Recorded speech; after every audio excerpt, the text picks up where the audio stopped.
Hello नमस्कार, स्वागत है आप सभी का आपके चैनल स्टडी गुरुकुल 2.5 मिलियन में। तो आज की हमारी क्लास संबंधित है राज्य व्यवस्था से, जिसमें हम मुख्य टॉपिक जैसे ऐतिहासिक पृष्ठभूमि हो गई, जिसमें हम देखेंगे कंपनी का शासन, क्राउन का शासन, भारत के संविधान का निर्माण, भारत के संविधान की मुख्य विशेषताएं, संविधान की उद्देशिका, राज्य और संघ राज्य क्षेत्र, नागरिकता, है ना। अन्य टॉपिक जैसे दिए गए मूल अधिकार, इसके साथ केंद्र एवं राज्य संबंध, अंतर्राज्यीय संबंध, है ना, संसद, जितना भी पूरा राज्य व्यवस्था है, भारतीय संविधान का जो चैप्टर है, सारी चीज़ें कवर करते चलेंगे, है ना। अगर आप हमारे चैनल पर नए हैं तो सब्सक्राइब करना ना भूलें, ज़्यादा से ज़्यादा शेयर करें और अपना सहयोग बनाए रखें। तो चलिए देखते हैं क्लास।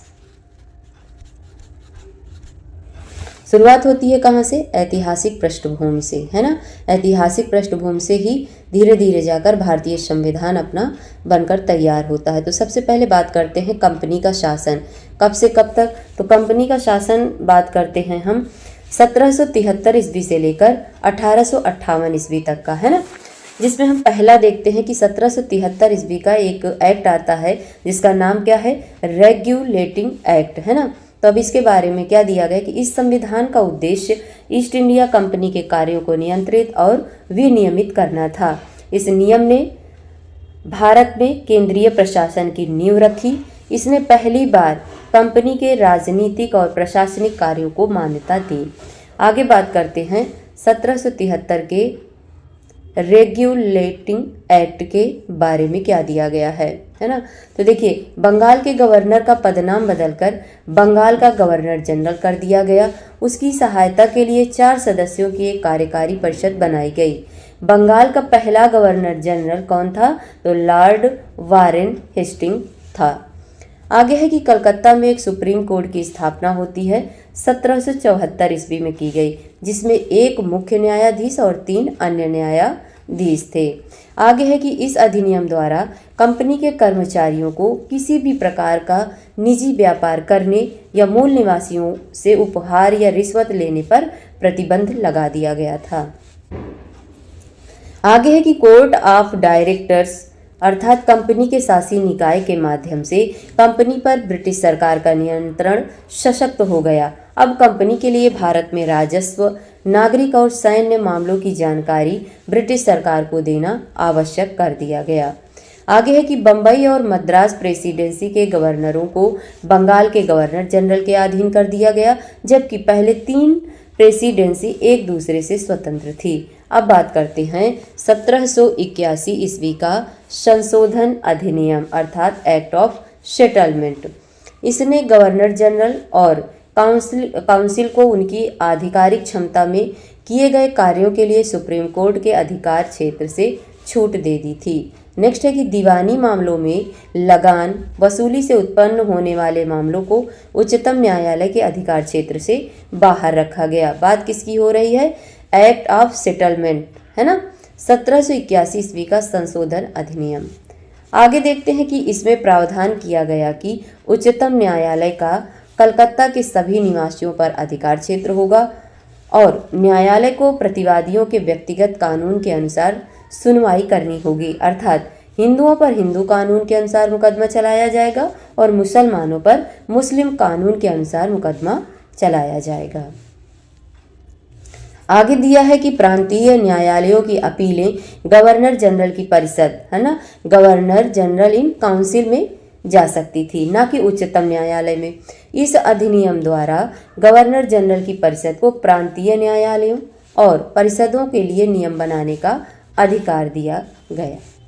चलिए आगे बात करते हैं हम पिट्स इंडिया एक्ट कब आया था? 1784 ईस्वी में आया था पिट्स इंडिया एक्ट। इसकी क्या विशेषताएं रही? तो इस अधिनियम ने कंपनी के व्यापारिक और राजनीतिक कार्यों को अलग अलग कर दिया। इसके द्वारा द्वैध शासन प्रणाली की स्थापना हुई। आगे देखते हैं कि राजनीतिक क्रियाकलापों का प्रबंधन करने, भारत में नागरिक और सैन्य शासन या ब्रिटिश संपत्ति के लगान संबंधी सभी क्रियाकलापों की निगरानी और निर्देशन के लिए एक नियंत्रण बोर्ड की स्थापना की गई है, स्थापित किया गया, बोर्ड ऑफ कंट्रोल का, है ना। आगे बात करते हैं कि व्यापारिक क्रियाकलापों का प्रबंध करने के लिए विशेष रूप से एक कोर्ट ऑफ डायरेक्टर्स था। इस कंपनी के व्यापारिक और राजनीतिक कार्यों को अलग अलग कर दिया गया था। आगे बात करते हैं भारत में कंपनी के क्षेत्रों को पहली बार भारत में ब्रिटिश संपत्ति कहा गया। इस प्रकार ब्रिटिश सरकार को भारत में कंपनी के मामलों और उसके प्रशासन पर सर्वोच्च नियंत्रण दे दिया गया। अब बात करते हैं 1786 ईस्वी का अधिनियम। 1786 ईस्वी का जो अधिनियम था, लॉर्ड कॉर्नवालिस को बंगाल का गवर्नर जनरल और कमांड इन चीफ नियुक्त किया गया था और इसी अधिनियम के द्वारा उसे विशेष मामलों में अपनी परिषद के निर्णय को पलटने की शक्ति दी गई थी। आगे बात करते हैं 1793 ईस्वी का चार्टर अधिनियम।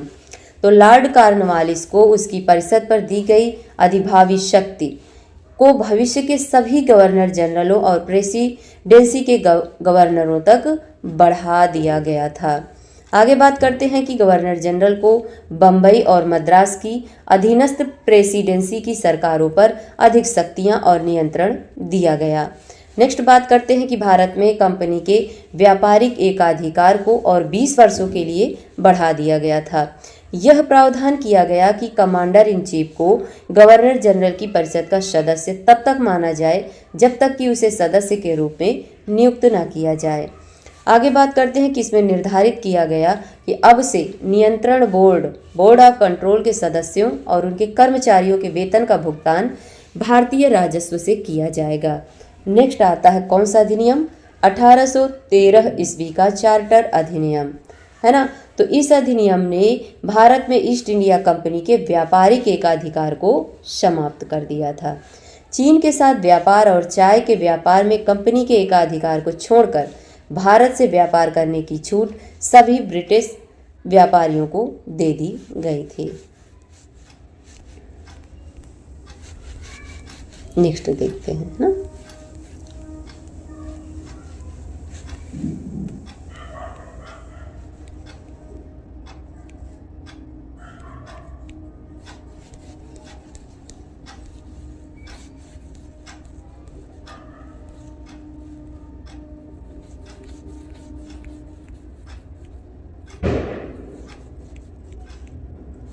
तो बात अभी कहाँ की चल रही थी? 1813 ईस्वी के चार्टर एक्ट की। तो अब इसमें देखेंगे कि जो 1813 ईस्वी का चार्टर एक्ट था, इसी के अंतर्गत इसने भारत में कंपनी के क्षेत्रों पर ब्रिटिश क्राउन की संप्रभुता का दावा किया। नेक्स्ट है कि जो 1813 का चार्टर एक्ट था, इसमें भारत में स्थानीय स्वशासन को व्यक्तियों पर कर लगाने और उन्हें भुगतान न करने वालों को दंडित करने का अधिकार दिया गया। कंपनी का शासन अगले 20 वर्षों के लिए बढ़ा दिया गया। नियंत्रण बोर्ड की जो शक्तियां थी उनको भी बढ़ा दिया गया।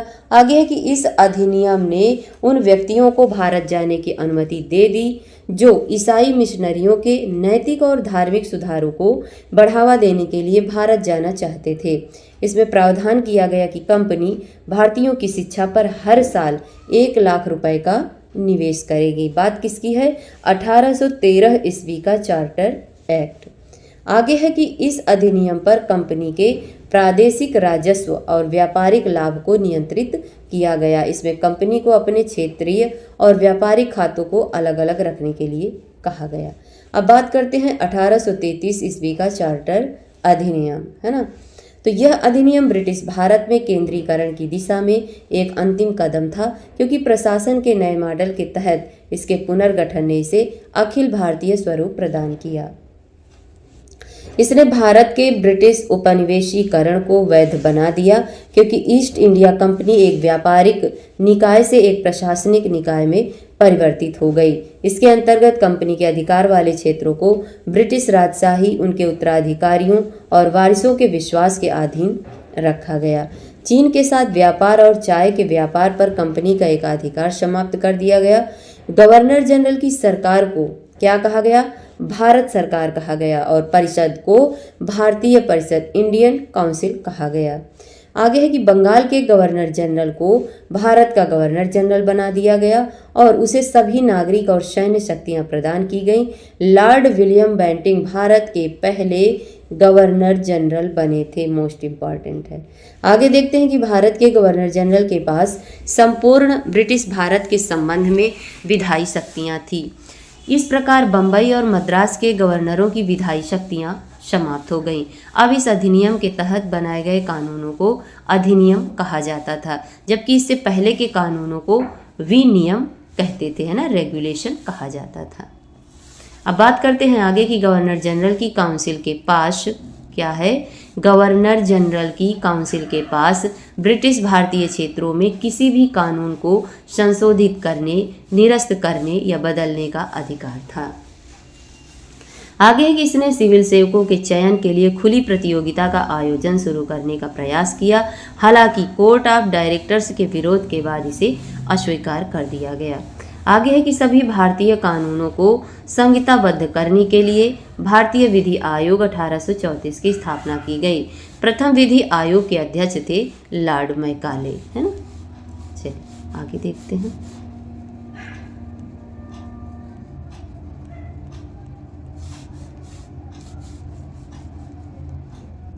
अब बात आ गई 1853 ईस्वी का चार्टर अधिनियम। 1853 ईस्वी का जो चार्टर अधिनियम था, इसमें मुख्य विशेषताएं थी कि यह अधिनियम वर्ष 1793 से 1853 ईस्वी के दौरान ब्रिटिश संसद द्वारा पारित अनेक चार्टर अधिनियमों में अंतिम अधिनियम था। 1853 ईस्वी का चार्टर एक्ट।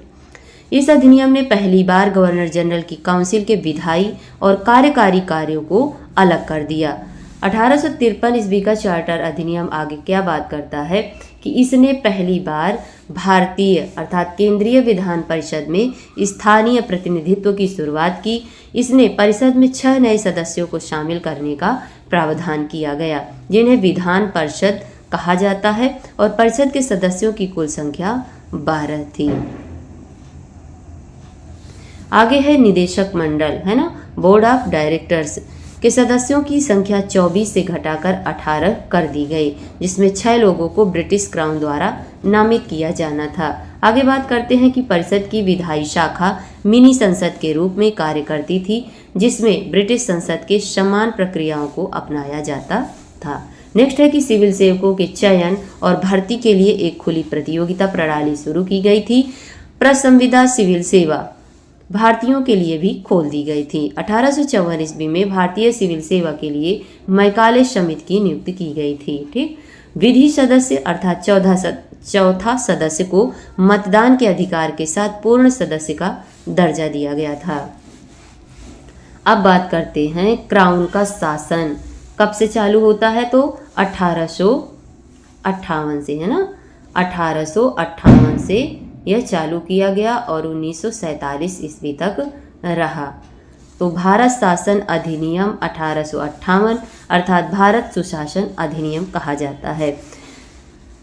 इस अधिनियम द्वारा ईस्ट इंडिया कंपनी को समाप्त कर दिया गया और ब्रिटिश क्राउन को समस्त शक्तियां हस्तांतरित कर दी गईं। नेक्स्ट है कि भारत के गवर्नर जनरल का पदनाम बदलकर क्या किया गया, वायसराय कर दिया गया। तो भारत शासन अधिनियम 1858 में। आगे बात करते हैं, अच्छा, भारत के गवर्नर जनरल का पदनाम बदलकर वायसराय किया गया तथा भारत में ब्रिटिश क्राउन का प्रत्यक्ष प्रतिनिधि बन गया। आगे है लॉर्ड कैनिंग भारत के प्रथम वायसराय बने थे। अब बात करते हैं नियंत्रण बोर्ड की, बोर्ड ऑफ कंट्रोल की और कोर्ट ऑफ डायरेक्टर्स की को समाप्त कर दिया गया। इस प्रकार पिट्स इंडिया एक्ट के दौरान शुरू हुई द्वैध शासन प्रणाली का अंत हो गया। नेक्स्ट है कि इसने भारत सचिव, है ना, क्या बात है, इसने भारत सचिव का नया नाम मतलब पद सृजित किया, जो ब्रिटिश संसद के प्रति उत्तरदायी ब्रिटिश कैबिनेट का सदस्य था, है ना, तो secretary of state for India. इसके बाद इसने भारत सचिव की सहायता के लिए 15 सदस्यीय भारत परिषद की स्थापना की। इस परिषद पर एक सलाहकारी संस्था थी। राज्य सचिव को परिषद का अध्यक्ष बनाया गया। नेक्स्ट है कि इसने काउंसिल में सेक्रेटरी ऑफ स्टेट को एक कारपोरेट निकाय के रूप में गठित किया जो भारत और इंग्लैंड में मुकदमा कर सकता था। उसके ऊपर भी मुकदमा किया जा सकता था, है ना। चलिए आगे बात करते हैं भारतीय परिषद अधिनियम 1861 की, है ना। तो भारत परिषद अधिनियम कब आता है? 1861 में। इस अधिनियम में प्रावधान किया गया कि वायसराय कुछ भारतीयों को अपनी विस्तारित परिषद के गैर सरकारी सदस्यों के रूप में नामित करेगा। वर्ष 1862 में लॉर्ड कैनिंग ने अपनी विधान परिषद में 3 भारतीयों, बनारस के राजा, पटियाला के महाराजा और सर दिनकर राव को नामित किया गया था। नेक्स्ट है कि बम्बई और मद्रास प्रेसिडेंसी की विधायी शक्तियां बहाल कर दी गईं, जिससे विकेंद्रीकरण की प्रक्रिया शुरू हुई। विधायी हस्तांतरण की इस नीति के परिणाम स्वरूप वर्ष 1937 में प्रांतों को लगभग पूर्ण आंतरिक स्वायत्तता प्रदान की गई। इसने आगे देखते हैं कि बंगाल 1862 ईस्वी में गठित, उत्तर पश्चिमी प्रांत 1886 ईस्वी में और पंजाब 1897 ईस्वी के लिए नई विधान परिषद अर्थात उच्च सदन के गठन का प्रावधान किया गया। आगे बात करते हैं कि आपातकाल की स्थिति में वायसराय को विधान परिषद की सहमति के बिना अध्यादेश जारी करने का अधिकार दिया गया, जो जारी होने की तारीख से 6 महीने के लिए वैध था। आगे है कि इसने पोर्टफोलियो प्रणाली को मान्यता दी, जिसे वर्ष 1859 ईस्वी में लॉर्ड कैनिंग द्वारा शुरू किया गया था। वायसराय काउंसिल के एक सदस्य को एक या अधिक विभागों पर प्रभारी बनाया गया। वह काउंसिल की ओर से स्वतंत्र रूप से निर्णय ले सकता था तथा आदेश भी जारी कर सकता था। अब बात आती है किसकी? भारत परिषद अधिनियम 1892 की। तो जो ये भारत परिषद अधिनियम 1892 का था, इसने केंद्रीय और प्रांतीय विधान परिषदों में गैर सरकारी सदस्यों की संख्या क्या की? बढ़ा दी गई। हालांकि सरकारी सदस्यों का बहुमत बरकरार रखा गया। नेक्स्ट है कि विधान परिषदों के कार्यों में वृद्धि की गई। इससे उन्हें बजट पर चर्चा करने और कार्यपालिका से प्रश्न पूछने का अधिकार मिला। इसमें कुछ गैर सरकारी सदस्यों के मनोनयन का भी प्रावधान किया गया। जैसे फर्स्ट पर है केंद्रीय विधान परिषद, प्रांतीय विधान परिषद और बंगाल चैम्बर ऑफ कॉमर्स की सिफारिश पर वायसराय द्वारा मनोनीत किए जाते थे। सेकंड था कि प्रांतीय विधान परिषद तो जिला बोर्ड, नगर पालिकाओं, विश्वविद्यालयों, व्यापार संघों, जमींदारों, चैम्बर्स की सलाह पर गवर्नर द्वारा मनोनीत किए जाते थे। आगे बात करते हैं कि इस अधिनियम ने निर्वाचन, है ना, इलेक्शन शब्द का कहीं भी उल्लेख नहीं किया गया था, लेकिन इसमें मनोनीत सदस्यों के लिए एक सीमित और अप्रत्यक्ष निर्वाचन का प्रावधान किया गया था। अब आगे आता है क्या? भारतीय परिषद अधिनियम 1909 का मार्ले मिंटो सुधार जिसे बोला जाता है ना, 1909 का, या तो इसे मार्ले मिंटो सुधार करके क्वेश्चन बनेगा या कहा जाएगा कि भारतीय परिषद अधिनियम 1909, है ना। तो इसे दोनों नामों से जाना जाता है। आगे बात करते हैं कि केंद्रीय विधान परिषद के सदस्यों की संख्या इस अधिनियम में 16 से बढ़ाकर 60 कर दी गई। हालांकि प्रांतीय परिषदों में यह संख्या एक समान नहीं थी। नेक्स्ट है कि केंद्रीय विधान परिषद में सरकारी सदस्यों का बहुमत बना रहा, जबकि प्रांतीय विधान परिषद में गैर सरकारी सदस्यों के बहुमत की अनुमति दी गई। आगे बात करते हैं कि विधान परिषदों को अधिक विचार विमर्श की शक्ति दी गई। सदस्यों को पूरक प्रश्न पूछने, बजट आदि पर प्रस्ताव पेश करने की अनुमति दी गई। बजट की अलग अलग मदों पर मतदान की अनुमति दी गई। हालांकि समग्र रूप से बजट पर अभी भी मतदान की अनुमति नहीं थी।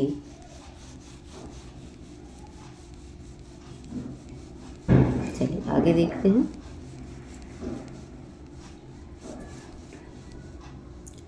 आगे वही जो अभी चल रहा था उसी में है कि मुसलमानों के लिए पृथक निर्वाचक मंडल का प्रावधान किया गया। केवल मुसलमान ही मुस्लिम उम्मीदवारों को वोट दे सकते थे। इस अधिनियम में भारत में सांप्रदायिकता को वैध बना दिया गया। फलस्वरूप लॉर्ड मिंटो को सांप्रदायिक निर्वाचक मंडल के जनक के रूप में जाना जाने लगा, है ना। आगे बात करते हैं। वायसराय की कार्यकारी परिषद में पहली बार भारतीयों को शामिल किया गया। क्योंकि सत्येंद्र प्रसाद सिन्हा को वायसराय की कार्यकारी परिषद में विधि सदस्य के रूप में नियुक्त किया गया था। Presidency corporation, chamber of commerce, विश्वविद्यालयों और जमींदारों के लिए अलग प्रतिनिधित्व का प्रावधान किया गया। अब आता है नेक्स्ट भारत शासन अधिनियम 1919, है ना। तो और इसे मॉन्टेग्यू चेम्सफोर्ड सुधार के नाम से भी जाना जाता है। तो भारत शासन अधिनियम 1919 कब आता है, पहले डिटेल देखते हैं। 20 अगस्त 1917 को ब्रिटिश सरकार ने पहली बार घोषणा की कि उसका उद्देश्य भारत में एक जिम्मेदार शासन की क्रमिक शुरुआत करना है ना। इसने प्रशासन के सभी विषयों को 2 श्रेणी में अर्थात केंद्रीय विषयों और प्रांतीय विषयों में वर्गीकृत करने का प्रावधान किया। यह वर्गीकरण हस्तांतरण नियमों द्वारा किया गया था, जिसने केंद्र से प्रांतों को अधिकार सौंपने की प्रक्रिया को सुविधाजनक बनाया। आगे बात करते हैं कि प्रांतीय विषयों में द्वैध शासन का तत्व या द्वैध शासन प्रणाली पेश की गई थी। इन विषयों को 2 वर्गों में विभाजित किया गया था। पहला आरक्षित विषय, जिन्हें गवर्नर जनरल और उनकी कार्यकारी परिषद द्वारा प्रशासित किया जाना था, इसलिए वे विधान परिषद के प्रति उत्तरदायी नहीं थे।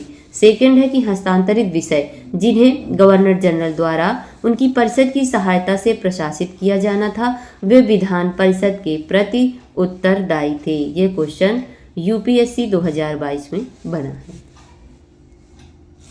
आगे बात करते हैं कि भारत शासन अधिनियम 1919 में पहली बार भारतीय विधान परिषद के स्थान पर द्विसदनात्मक विधायिका की स्थापना की गई, जिसमें एक उच्च सदन अर्थात राज्य परिषद और एक निचला सदन विधानसभा शामिल था। अधिकांश सदस्य प्रत्यक्ष निर्वाचन द्वारा चुने गए।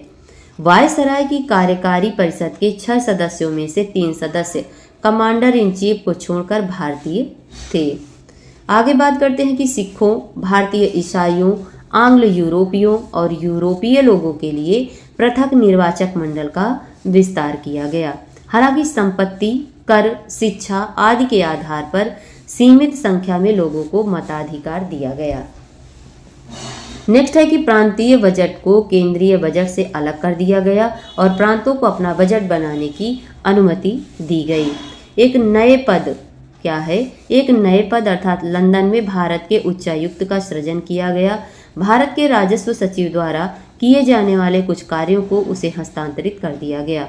सिविल सेवकों की भर्ती के लिए वर्ष 1926 ईस्वी में एक केंद्रीय लोक सेवा आयोग की स्थापना की जाती है। इस अधिनियम ने चैम्बर ऑफ प्रिंसेप, जिसे नरेंद्र मंडल के नाम से भी जाना जाता है, की स्थापना का प्रस्ताव रखा। चैम्बर का उद्घाटन 1921 में हुआ था, जिसमें 120 सदस्य शामिल थे, जिसमें से 108 राज्यों के राजकुमार थे। अन्य राज्यों के 12 प्रतिनिधि थे। इसका अध्यक्ष वायसराय अर्थात गवर्नर जनरल होता था। इसने सामान्य हित के मामलों पर परामर्श और चर्चा को सुविधाजनक बनाया।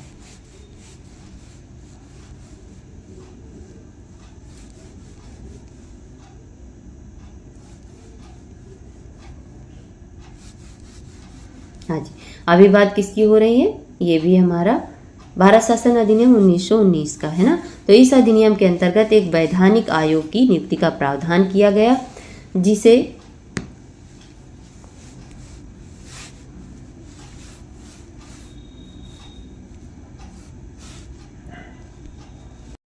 आगे बात करते हैं किसकी, साइमन कमीशन 1927 ईस्वी की।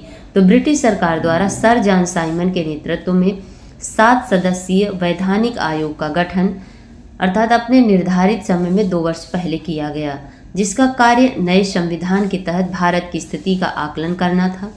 आयोग के सभी सदस्य ब्रिटिश मूल के थे, इसीलिए सभी दलों ने इसका बहिष्कार किया था। किसका, साइमन कमीशन का। आगे बात करते हैं कि साइमन कमीशन,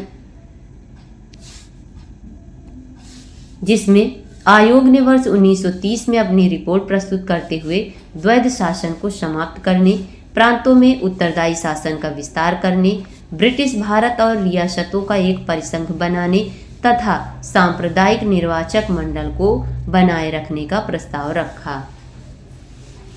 आगे है कि ब्रिटिश सरकार ने इन प्रस्तावों पर चर्चा करने के लिए 3 गोलमेज सम्मेलन आयोजित किए गए, जिनमें ब्रिटिश भारत और भारतीय रियासतों के प्रतिनिधि शामिल हुए। नेक्स्ट है कि इन चर्चाओं के आधार पर संवैधानिक सुधारों पर एक श्वेत पत्र तैयार किया गया। उसे ब्रिटिश संसद की संयुक्त चयन समिति को प्रस्तुत किया गया। समिति की सिफारिशों को कुछ संशोधनों के साथ भारत में भारत शासन अधिनियम 1935 में शामिल किया गया। अब बात करते हैं किसकी, सांप्रदायिक पंचाट की, है ना। देखिए इसमें है कि वर्ष 1932 में ब्रिटिश प्रधानमंत्री रैमजे मैकडोनाल्ड ने अल्पसंख्यक प्रतिनिधित्व को संबोधित करने के लिए सांप्रदायिक पंचायत की शुरुआत की। उन्होंने मुसलमानों, सिखों, भारतीय ईसाइयों, एंग्लो इंडियन और यूरोपीय लोगों के लिए पृथक निर्वाचक मंडल बनाए रखा। आगे बात करते हैं कि इस प्रावधान का विस्तार करके दलित वर्गों, जिन्हें अनुसूचित जाति भी कहा जाता था, को भी इसके दायरे में शामिल किया गया। गांधी जी ने दलित वर्गों के लिए सांप्रदायिक प्रतिनिधित्व के विस्तार का विरोध किया और संशोधन की मांग के लिए यरवदा जेल में अनशन शुरू किया। आगे बात करते हैं ये सांप्रदायिक पंचायत के बारे में कि कांग्रेस और डॉक्टर भीमराव अंबेडकर के बीच एक समझौता होता है। किसके, कांग्रेस और डॉक्टर भीमराव अंबेडकर के बीच, जिसे पूना पैक्ट के नाम से भी जाना गया, जिसने हिंदू संयुक्त निर्वाचक मंडल को तो बनाए रखा लेकिन दलित वर्गों के लिए आरक्षित सीटों का प्रावधान किया। ब्रिटिश सरकार ने पूना पैक्ट को स्वीकार कर लिया, जिससे सांप्रदायिक पंचायत में दलित वर्गों के संबंध में संशोधन किया गया। आगे दिया है कि सांप्रदायिक पंचायत से दलित वर्गों के लिए पृथक निर्वाचक मंडल को हटा दिया गया। इसके प्रावधानों को भारत में बाद में भारत शासन अधिनियम 1935 में शामिल किया गया। इसलिए वर्ष 1935 के अधिनियम के तहत केंद्रीय और प्रांतीय विधानमंडलों का संशोधित सांप्रदायिक पंचायत के आधार पर गठन किया गया। आगे बात करते हैं भारत शासन अधिनियम 1935 की। तो यह अधिनियम भारत में पूर्ण रूप से उत्तरदायी सरकार की दिशा में एक मील का पत्थर साबित हुआ, जिसमें 321 धाराएं और 10 अनुसूचियां थी। किसमें, भारत शासन अधिनियम 1935 में। 1935 का जो अधिनियम था, इसका उद्देश्य एक अखिल भारतीय परिसंघ का निर्माण करना था, जिसमें प्रांतों और रियासतों को इकाइयों के रूप में शामिल किया जाना था। हालांकि इस परिसंघ में रियासतों के शामिल न होने के कारण यह कभी सफल नहीं हो पाया। कौन सा, भारत शासन अधिनियम 1935, है ना।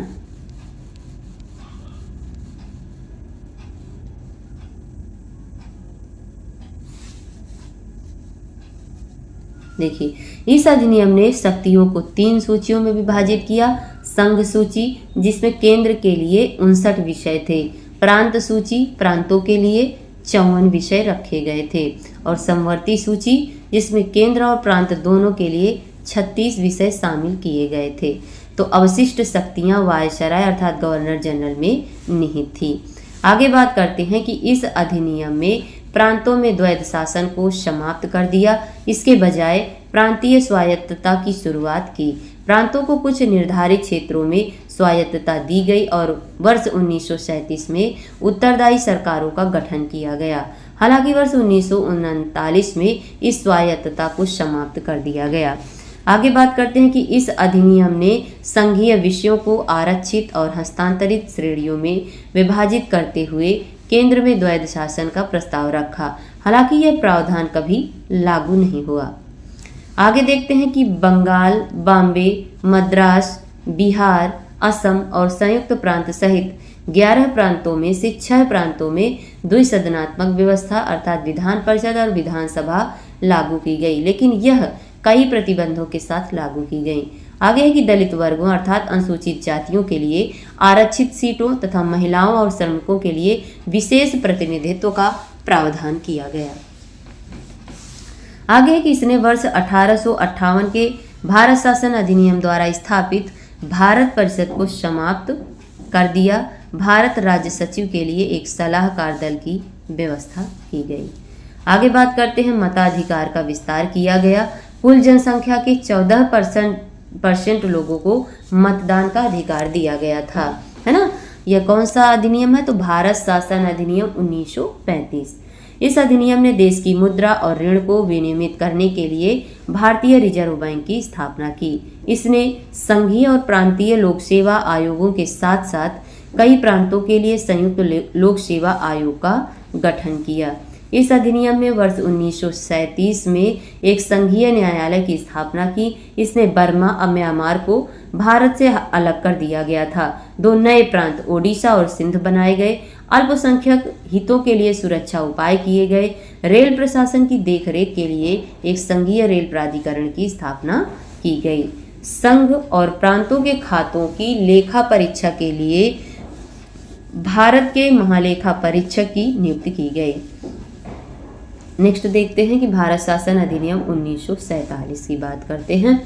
3 जून 1947 को लॉर्ड माउंटबेटन ने विभाजन की योजना प्रस्तुत की। भारत शासन अधिनियम 1947, ठीक है, जिसे कांग्रेस और मुस्लिम लीग ने स्वीकार कर लिया और इसे तुरंत अधिनियमित करते हुए 15 अगस्त 1947 को भारत को एक स्वतंत्र और संप्रभु राज्य घोषित किया गया। 15 अगस्त 1947 को इस अधिनियम ने भारत का विभाजन करके 2 स्वतंत्र अधिराज्यों भारत और पाकिस्तान की स्थापना की और उन्हें ब्रिटिश राष्ट्रमंडल से अलग होने का अधिकार दिया।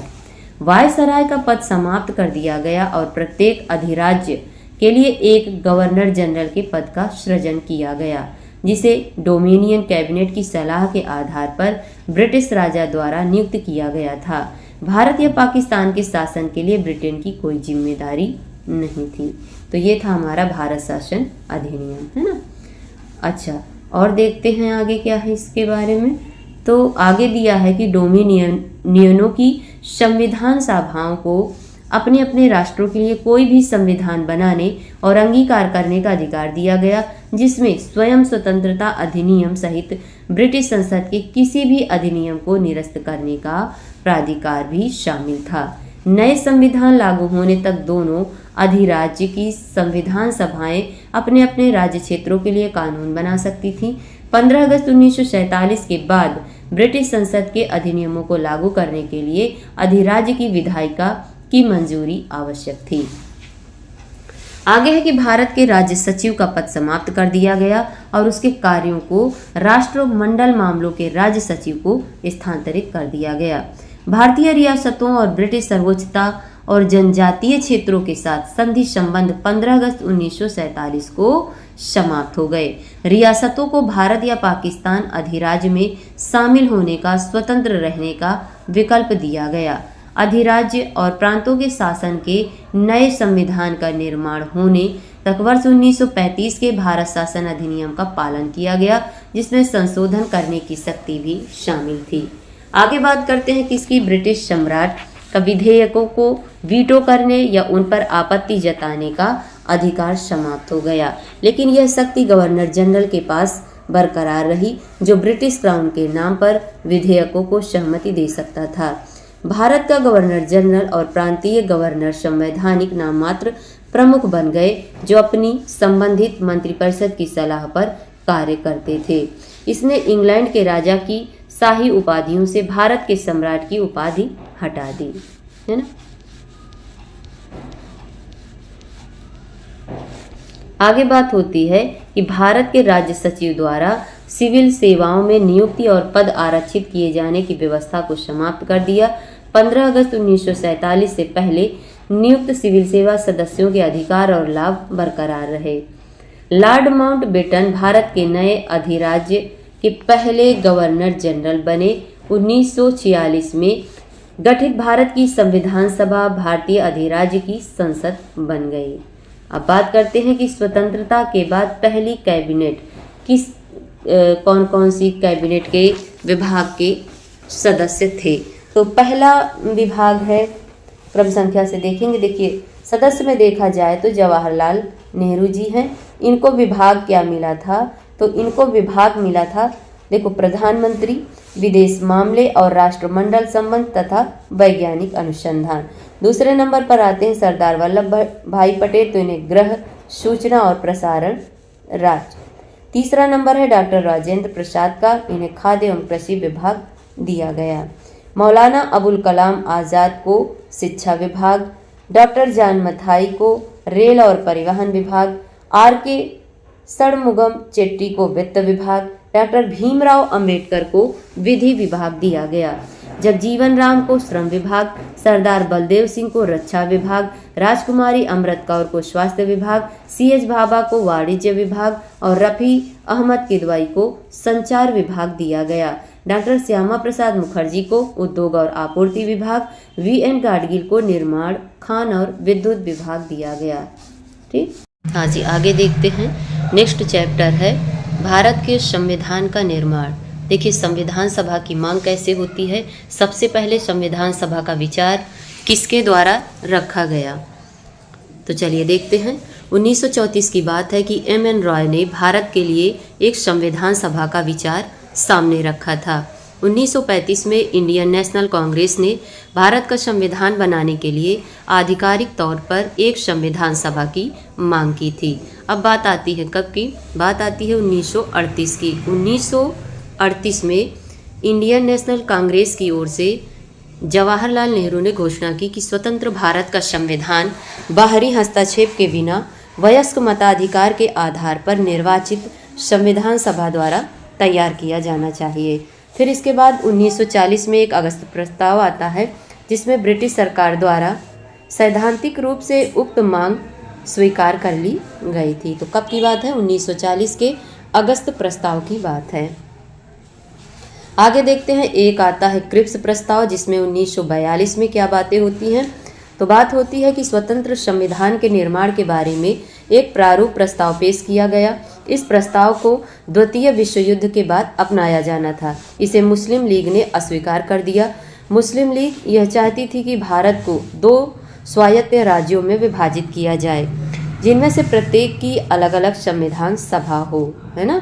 इसलिए क्रिप्स प्रस्ताव से इतनी चीज़ें संभावनाओं में रखी गई। बात आती है किसकी, कैबिनेट मिशन। कैबिनेट मिशन कब भारत आया, तो 1946 में आया। कैबिनेट मिशन योजना क्या करता है कि इसने 2 संविधान सभाओं के विचार को खारिज कर दिया, लेकिन एक योजना पेश की जिसे मुस्लिम लीग द्वारा कमोबेश स्वीकार कर लिया गया। सदस्य कौन कौन थे कैबिनेट मिशन में, तो 3 सदस्य थे, lord Pethick Lawrence, sir Stafford Cripps और ए.वी. अलेक्जेंडर। तो कैबिनेट मिशन भारत कब आता है, 1946 में। सदस्य पूछे जाते हैं, कितने हैं, 3 हैं। पहले सदस्य का नाम है लॉर्ड पैथिक लॉरेंस, दूसरे का नाम है सर स्टैफोर्ड क्रिप्स और तीसरे का नाम है ए.वी. अलेक्जेंडर। अब हम ध्यान रखते हैं क्या, हाँ जी, आगे है कि संविधान का अधिनियमन और उसका प्रवर्तन।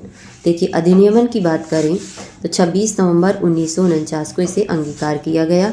संविधान सभा के कुल 299 सदस्यों में से केवल 284 ही वास्तव में उस दिन उपस्थित थे और उन्होंने संविधान सभा पर हस्ताक्षर किया था। उस समय इसमें उद्देशिका में देखा जाए तो 395 अनुच्छेद और 8 अनुसूचियाँ शामिल थी, अर्थात मूल संविधान में 395 अनुच्छेद और 8 अनुसूचियाँ शामिल थी। संविधान के पहले ही अधिनियमित हुआ और उसके बाद उद्देशिका अधिनियमित की गई थी ताकि इसे संविधान के दर्शन अनुरूप बनाया जा सके। अब बात करते हैं किसकी, प्रवर्तन की, है ना, प्रवर्तन की। तो संविधान के कुछ प्रावधान 26 नवंबर 1949 को ही लागू हो गए, जैसे अनुच्छेद 5, 6, 7, 8, 9, 60, 324, 366, 367, 379 और 380, 388, 391, 392 और 393, है ना। निहित नागरिकता, निर्वाचन, अनंतिम संसद, अस्थायी और संक्रमणकालीन प्रावधान और उनके संक्षिप्त नाम, है ना। आगे है कि अधिकांश भाग 26 जनवरी 1950 को लागू हुआ, है ना। प्रवृत्त दिवस के रूप में, गणतंत्र दिवस के रूप में मनाया जाता है। 26 जनवरी 1930 को भारतीय राष्ट्रीय कांग्रेस के लाहौर अधिवेशन कब था, तो दिसंबर 1929 को के बाद पूर्ण स्वराज दिवस मनाया गया। भारतीय स्वतंत्रता दिवस 1947 और भारत शासन अधिनियम 1935 तथा उनके सभी अधिनियमनों को निरस्त कर दिया गया। प्रिवी काउंसिल क्षेत्राधिकार अधिनियम 1949 का उन्मूलन जारी रहा था। आगे देखते हैं क्या, विशेष जानकारी या अतिरिक्त जानकारी, जिसमें कांग्रेस की विशेषज्ञ समिति के बारे में देखेंगे। कांग्रेस की विशेषज्ञ समिति है और इसमें है कि 8 जुलाई 1946 को Congress party Indian national Congress ने संविधान सभा के लिए सामग्री तैयार करने के उद्देश्य से एक विशेषज्ञ समिति की नियुक्ति की। इस समिति के अध्यक्ष कौन थे? तो जवाहरलाल नेहरू इसके अध्यक्ष थे। किसके? कांग्रेस की विशेषज्ञ समिति के। अच्छा, इसमें एम आसफ अली तथा के एम मुंशी, एन गोपाला स्वामी आयंगर, के T Shah, D R Gadgil, Humayun Kabir के संथानम इसमें थे। अब बात करते हैं भारतीय संविधान के बारे में महत्वपूर्ण तथ्यों की। तो देखिए, पहला तथ्य है कि हाथी को संविधान सभा के प्रतीक मोहर के रूप में अपनाया गया। नेक्स्ट है, सर बी एन राव संविधान सभा के संवैधानिक सलाहकार थे। एस वी आर आयंगर संविधान सभा के सचिव थे। एस एन मुखर्जी संविधान सभा में संविधान के मुख्य रचयिता थे तथा प्रेम बिहारी रायजादा संविधान के सुलेखक थे। आगे है कि नंदलाल बोस और बी आर सिन्हा ने संविधान को सजाया संवारा। हिंदी संस्करण का सुलेखन वसंत कृष्ण वैद्य द्वारा तैयार किया गया। नंदलाल बोस द्वारा इसे अलंकृत या सुशोभित किया गया।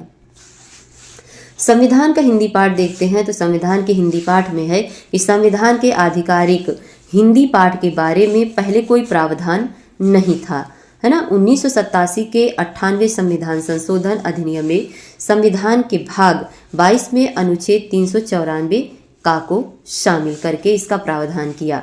राष्ट्रपति को संविधान का हिंदी में प्राधिकृत अनुवाद कराने, उसके संशोधनों का हिंदी पाठ तैयार कराने का अधिकार दिया गया था। आगे बात करते हैं, नेक्स्ट चैप्टर है हमारा तीसरा, और भारत के संविधान की मुख्य विशेषताएं देखेंगे, है ना। चलो देखो, इसमें पता नहीं, चलिए दिखाई दे रहा होगा, है ना।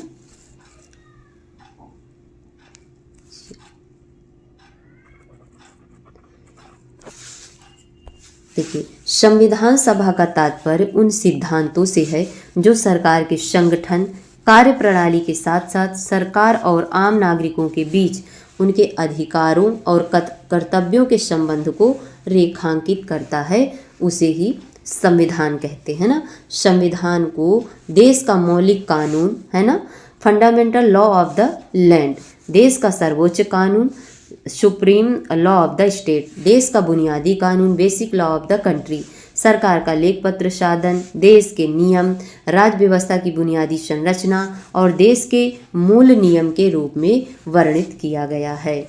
आगे बात करते हैं कि संविधान का वर्गीकरण, है ना। संविधान का वर्गीकरण देखते हैं। देखिए,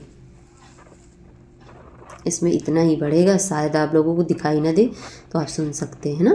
देखिए, दिया है कि संविधान का वर्गीकरण, तो विकसित संविधान क्रमिक विकास का परिणाम, सम्मेलनों, प्रथाओं, न्यायिक निर्णयों में प्रावधान। उदाहरण जैसे देखते हैं, ब्रिटिश संविधान, अधिनियमित संविधान, संविधान सभा या संवैधानिक परिषद द्वारा सोच समझकर बनाया जाता है। किसी पुस्तक का दस्तावेज में प्रावधान। उदाहरण है जैसे अमेरिकी और भारतीय संविधान।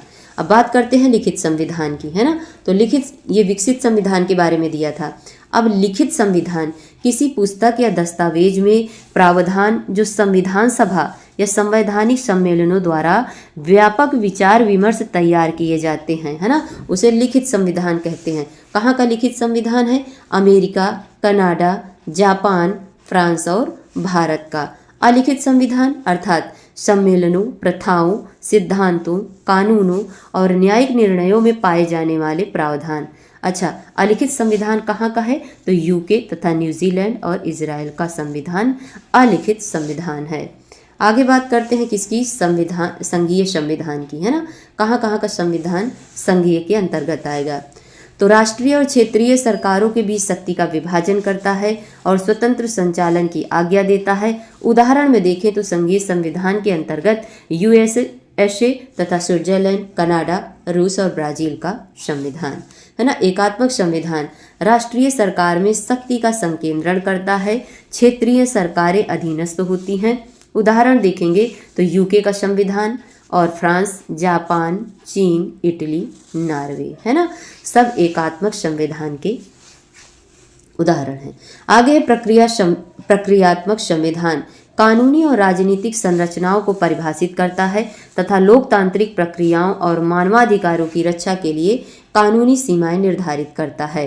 निर्देशात्मक संविधान की बात करें तो सामाजिक लक्ष्यों पर व्यापक सहमति स्थापित करता है, सामान्य उद्देश्यों को प्राप्त करने में सार्वजनिक प्राधिकारियों का मार्गदर्शन करता है। अब आगे बढ़ते हैं कहाँ, कठोर संविधान। तो कठोर संविधान कहाँ कहाँ का है ना, जिसपे देखिए कठोर संविधान संशोधन के लिए एक विशेष प्रक्रिया की आवश्यकता होती है और यह संवैधानिक कानून को सामान्य रूप से अलग करता है। तो कठोर संविधान कहाँ का है, यूएसए का, ऑस्ट्रेलिया का, स्विट्जरलैंड का। लचीला संविधान है ना, तो लचीला संविधान के अंदर देखें जिसे हम कुछ उसमें अंदर सुधार भी कर सकते हैं ना, ऐसा नहीं है कि एक बार बन गया तो उसमें बदलाव नहीं किया जा सकता।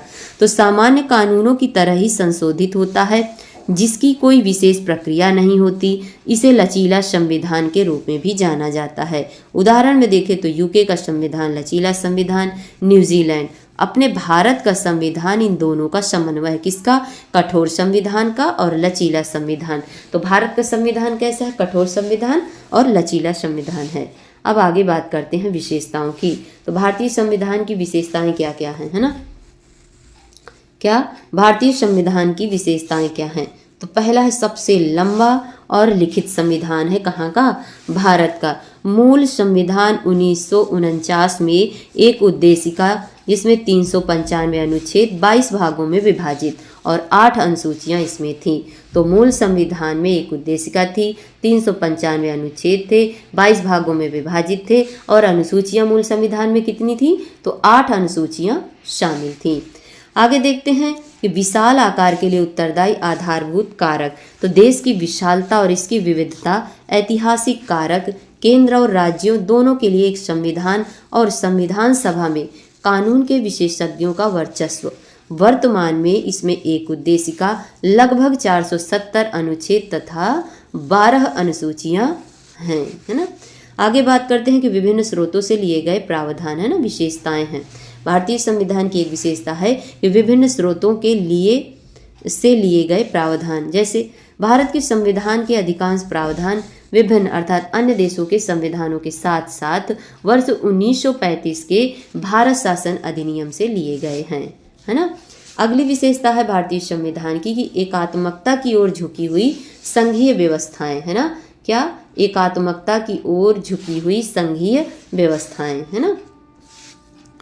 तो संविधान में कहीं भी संघ अर्थात फेडरेशन शब्द का प्रयोग नहीं किया गया। पूछा जाए कि संविधान में कहीं भी संघ शब्द का प्रयोग किया गया है, तो नहीं किया गया। आगे है कि अनुच्छेद 1 में भारत को राज्यों का संघ कहा गया है, यूनियन ऑफ स्टेट्स, है ना। संघीय विशेषता, 2 सरकारें, शक्तियों का विभाजन, लिखित संविधान, द्विसदनात्मकता, संविधान की सर्वोपरिता अर्थात सर्वोच्चता आदि हैं। एकात्मक गैर संघीय विशेषताएं, मजबूत केंद्र, एकल संविधान, एकल नागरिकता, एकीकृत न्यायपालिका, अखिल भारतीय सेवाएं तथा आपातकालीन प्रावधान इसमें दिए गए हैं। अगली विशेषता है भारतीय संविधान की कठोर और लचीलापन दोनों है। तो हमारा जो भारतीय संविधान है ना तो कठोर है अमेरिका की तरह और ना ही लचीला है ब्रिटेन की तरह, बल्कि इसमें दोनों का मिश्रण है। अगली विशेषता है संसदीय शासन प्रणाली। तो भारतीय संविधान में अमेरिकी राष्ट्रपति शासन प्रणाली की तुलना में ब्रिटिश संसदीय शासन प्रणाली, है ना, को प्राथमिकता दी है, जिसमें कार्यपालिका संसद के प्रति उत्तरदायी होती है। आगे है कि संविधान केंद्र और राज्य दोनों में संसदीय प्रणाली स्थापित करता है। विशेषताएं हैं तो जैसे नाम मात्र और वास्तविक कार्यपालिका की उपस्थिति, बहुमत दल का शासन, प्रधानमंत्री या मुख्यमंत्री का नेतृत्व, विधानमंडल में मंत्रियों की सदस्यता, निचले सदन अर्थात लोकसभा का विघटन। नेक्स्ट विशेषता है कि संसदीय संप्रभुता और न्यायिक सर्वोपरिता का इसमें संश्लेषण है। संसद की संप्रभुता ब्रिटिश संसद के समान है, न्यायिक सर्वोपरिता अमेरिकी प्रणाली के समान इसमें दी गई है। आगे बात करते हैं एकीकृत एवं स्वतंत्र न्यायपालिका है भारतीय संविधान की, है ना, एकीकृत एवं स्वतंत्र न्यायपालिका। उच्चतम न्यायालय देश में एकीकृत न्यायिक प्रणाली के शीर्ष स्तर पर है। इसके बाद राज्यों में उच्च न्यायालय और अधीनस्थ न्यायालय एवं निचली अदालतें हैं। उच्चतम न्यायालय अपील का सर्वोच्च न्यायालय, नागरिकों के मौलिक अधिकारों की गारंटी प्रदान करने वाला तथा संविधान का संरक्षक कहलाता है उच्चतम न्यायालय। भारत न्यायालयों की एकल प्रणाली केंद्रीय कानूनों के साथ साथ राज्य कानूनों को भी लागू करती है। कानून द्वारा स्थापित प्रक्रिया अनुच्छेद 21 का प्रावधान है। आगे है कि यूएसए है ना, तो संघीय कानून संघीय न्यायपालिका द्वारा लागू किए जाते हैं और राज्य कानून राज्यपालिका द्वारा लागू किए जाते हैं। कानून की उचित प्रक्रिया का प्रावधान है। अब बात करते हैं मूल अधिकार की, है ना, किसकी? मूल अधिकार की। तो देखिए, राजनीतिक लोकतंत्र के आदर्शों को बढ़ावा देने के लिए संविधान के भाग 3 में सभी नागरिकों को 6 मौलिक अधिकारों की गारंटी दी गई थी। हैं कौन कौन से? समानता का अधिकार, तो अनुच्छेद 14 से 18 तक समानता का अधिकार। स्वतंत्रता का अधिकार है अनुच्छेद 19 से 22 तक। शोषण के विरुद्ध अधिकार देखें तो अनुच्छेद 23 और 24। धार्मिक स्वतंत्रता का अधिकार है अनुच्छेद 25 से 28 तक। सांस्कृतिक एवं शैक्षिक अधिकार है अनुच्छेद 29 से 30 तक। संवैधानिक उपचारों का अधिकार है अनुच्छेद 32 में। भारतीय संविधान की एक विशेषता है कि इसमें राज्य के नीति निदेशक तत्व भी समाहित हैं, है ना। क्या? राज्य के नीति निदेशक तत्व भी इसमें समाहित किए गए हैं। चलिए, जिसमें देखेंगे हम कि इसका उल्लेख संविधान के भाग 4 में किया गया है। सामाजिक और आर्थिक लोकतंत्र के आदर्शों को बढ़ावा देना प्रकृति में गैर न्याय संगत है, अर्थात उनके उल्लंघन के मामलों में न्यायालय द्वारा कार्रवाई नहीं की जा सकती। 3 वर्गों में वर्गीकृत समाजवादी, गांधीवादी, उदार, बौद्धिक, है ना। उद्देश्य है भारत में कल्याणकारी राज्य की स्थापना करना। महत्व है देश के शासन विधि में मौलिक है और कानून बनाने में इन तत्वों को लागू करना राज्य का कर्तव्य होगा। अब आगे बात करते हैं मूल कर्तव्यों की, है ना। तो भारतीय संविधान में मूल कर्तव्यों को भी दिया गया है, देखते हैं क्या है। तो स्वर्ण सिंह समिति की सिफारिश पर इन्हें संविधान में 42वें संशोधन अधिनियम द्वारा जोड़ा गया। तो मूल कर्तव्य भारतीय संविधान में 42वें संशोधन के अंतर्गत जोड़े गए और इसकी समिति पूछी जाए तो मूल कर्तव्य की समिति है स्वर्ण सिंह समिति, है ना। संविधान के भाग 4 का केवल अनुच्छेद 51 का में 11 मूल कर्तव्य विनिर्दिष्ट किए गए हैं, प्रकृति में गैर न्याय संगत। आगे दिया है कि धर्मनिरपेक्ष राज्य, है ना, ये भी एक विशेषता है। उद्देशिका में धर्मनिरपेक्ष जो शब्द है, शब्द को 42वें संविधान संशोधन 1976 में जोड़ा गया। देखिए 4-2 और यहाँ पे 6 है लास्ट में, है ना। तो इस तरह याद कर सकते हैं कि 42वां संविधान संशोधन 1976। आगे है कि भारत का संविधान भारतीय राज्य के आधिकारिक धर्म के रूप में किसी विशेष धर्म का समर्थन नहीं करता है। धर्मनिरपेक्षता की पश्चिमी अवधारणा धर्म, चर्च और राज्य के बीच पूर्ण पृथक्करण है। धर्मनिरपेक्षता की भारतीय अवधारणा धर्मनिरपेक्षता की सकारात्मक अवधारणा का प्रतीक है, अर्थात सभी धर्मों को समान सम्मान देना, सभी धर्मों की समान रूप से रक्षा करना। धर्मनिरपेक्षता को बढ़ावा देने वाले अनुच्छेद हैं उद्देशिका अनुच्छेद 14, 15, 16, 25 से 30 और 44 अनुच्छेद। आगे है प्रत्येक वयस्क नागरिक को मताधिकार, है ना। तो 61वें संविधान संशोधन 1988 द्वारा मतदान की आयु 1989 में 21 वर्ष से घटाकर पुनः 18 वर्ष कर दी गई।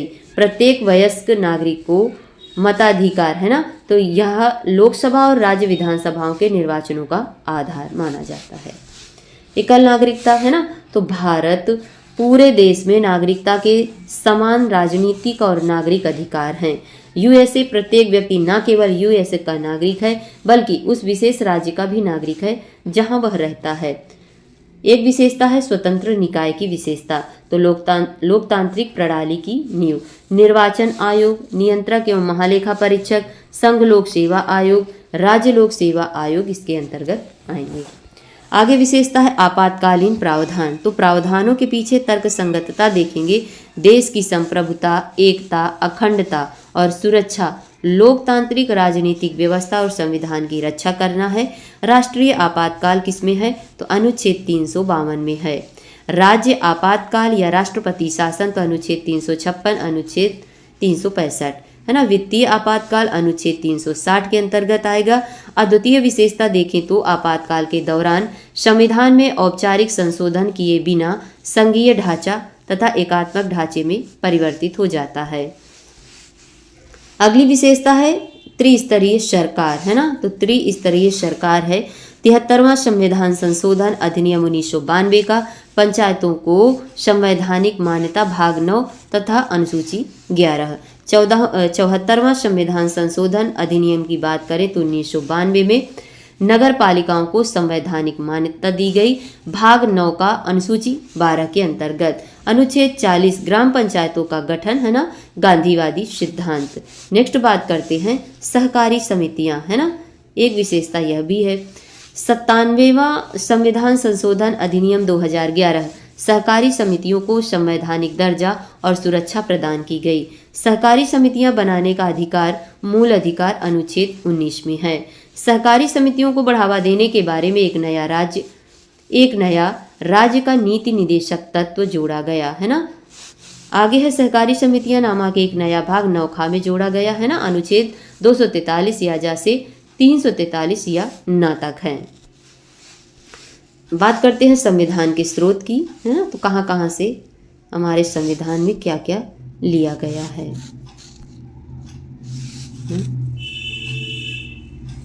चलिए,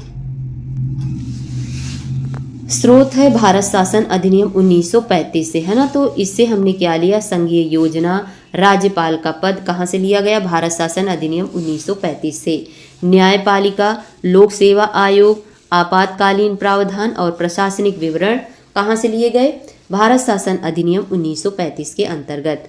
अब देखते हैं ब्रिटेन का संविधान। यह भी संविधान हमारे भारतीय संविधान का एक स्रोत है ना। ब्रिटेन के संविधान से संसदीय सरकार, कानून का शासन, एकल नागरिकता, कैबिनेट प्रणाली, संसदीय विशेषाधिकार, द्विसदनात्मक और विशेषाधिकार रिटें।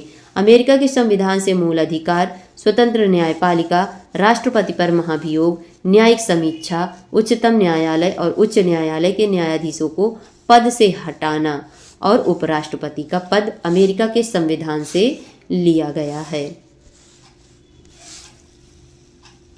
अब बात करते हैं आयरलैंड का संविधान, है ना।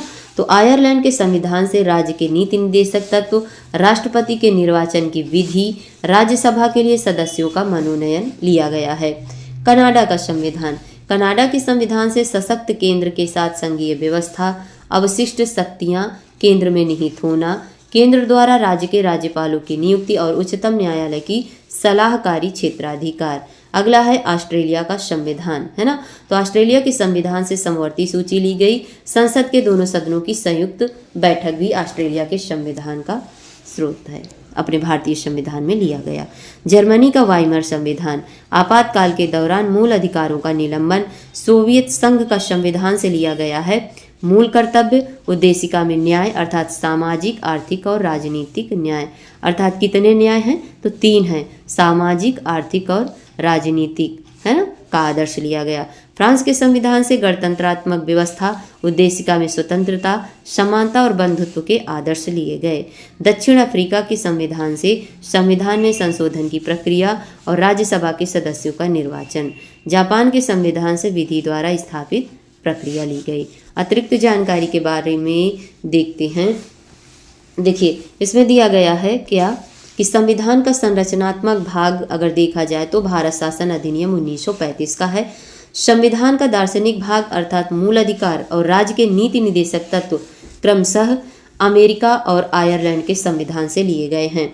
संविधान का राजनीतिक भाग की बात करें तो यह ब्रिटेन के संविधान से लिया गया है। चलिए, अगला चैप्टर है हमारा संविधान की उद्देश्य। आज समझेंगे इसके बारे में कि भारत का संविधान जिसमें उद्देशिका प्रेम्बल के बारे में दिया गया है ना। चलिए देखते हैं क्या है उद्देशिका। तो देखिए, उद्देशिका में दिया गया है कि हम भारत के लोग भारत को एक संपूर्ण प्रभुत्व संपन्न, समाजवादी, पंथ निरपेक्ष, लोकतांत्रिक गणराज्य बनाने के लिए तथा उसके समस्त नागरिकों को सामाजिक, आर्थिक और राजनीतिक न्याय, इसके साथ ही आगे विचार, अभिव्यक्ति, विश्वास, धर्म और उपासना की स्वतंत्रता, प्रतिष्ठा और अवसर की समता प्राप्त करने के लिए तथा उन सब में व्यक्ति की गरिमा, राष्ट्र की एकता, अखंडता को सुनिश्चित करने वाली बंधुता को बढ़ाने के लिए दृढ़ संकल्प होकर अपनी इस संविधान सभा में आज तारीख 26 नवंबर 1949 को मिति मार्ग शीर्ष शुक्ल सप्तमी संवत 2006 विक्रमी को एतद द्वारा इस संविधान को अंगीकृत, अधिनियमित और आत्मार्पित करते हैं, है ना। अब परिचय देखते हैं। परिचय के अंतर्गत है कि भारत के संविधान की उद्देशिका उद्देश्य संकल्पना पर आधारित है, जिसे पंडित नेहरू द्वारा तैयार और पेश किया गया था और संविधान सभा द्वारा इसे स्वीकृत किया गया था। 42वें संविधान संशोधन अधिनियम 1976 द्वारा अब तक इसमें केवल एक बार ही संशोधन किया गया है तथा 3 नए शब्द जोड़े गए थे। कौन कौन से 3 नए शब्द जोड़े गए थे? समाजवादी, पंथ निरपेक्ष और अखंडता जोड़े गए थे।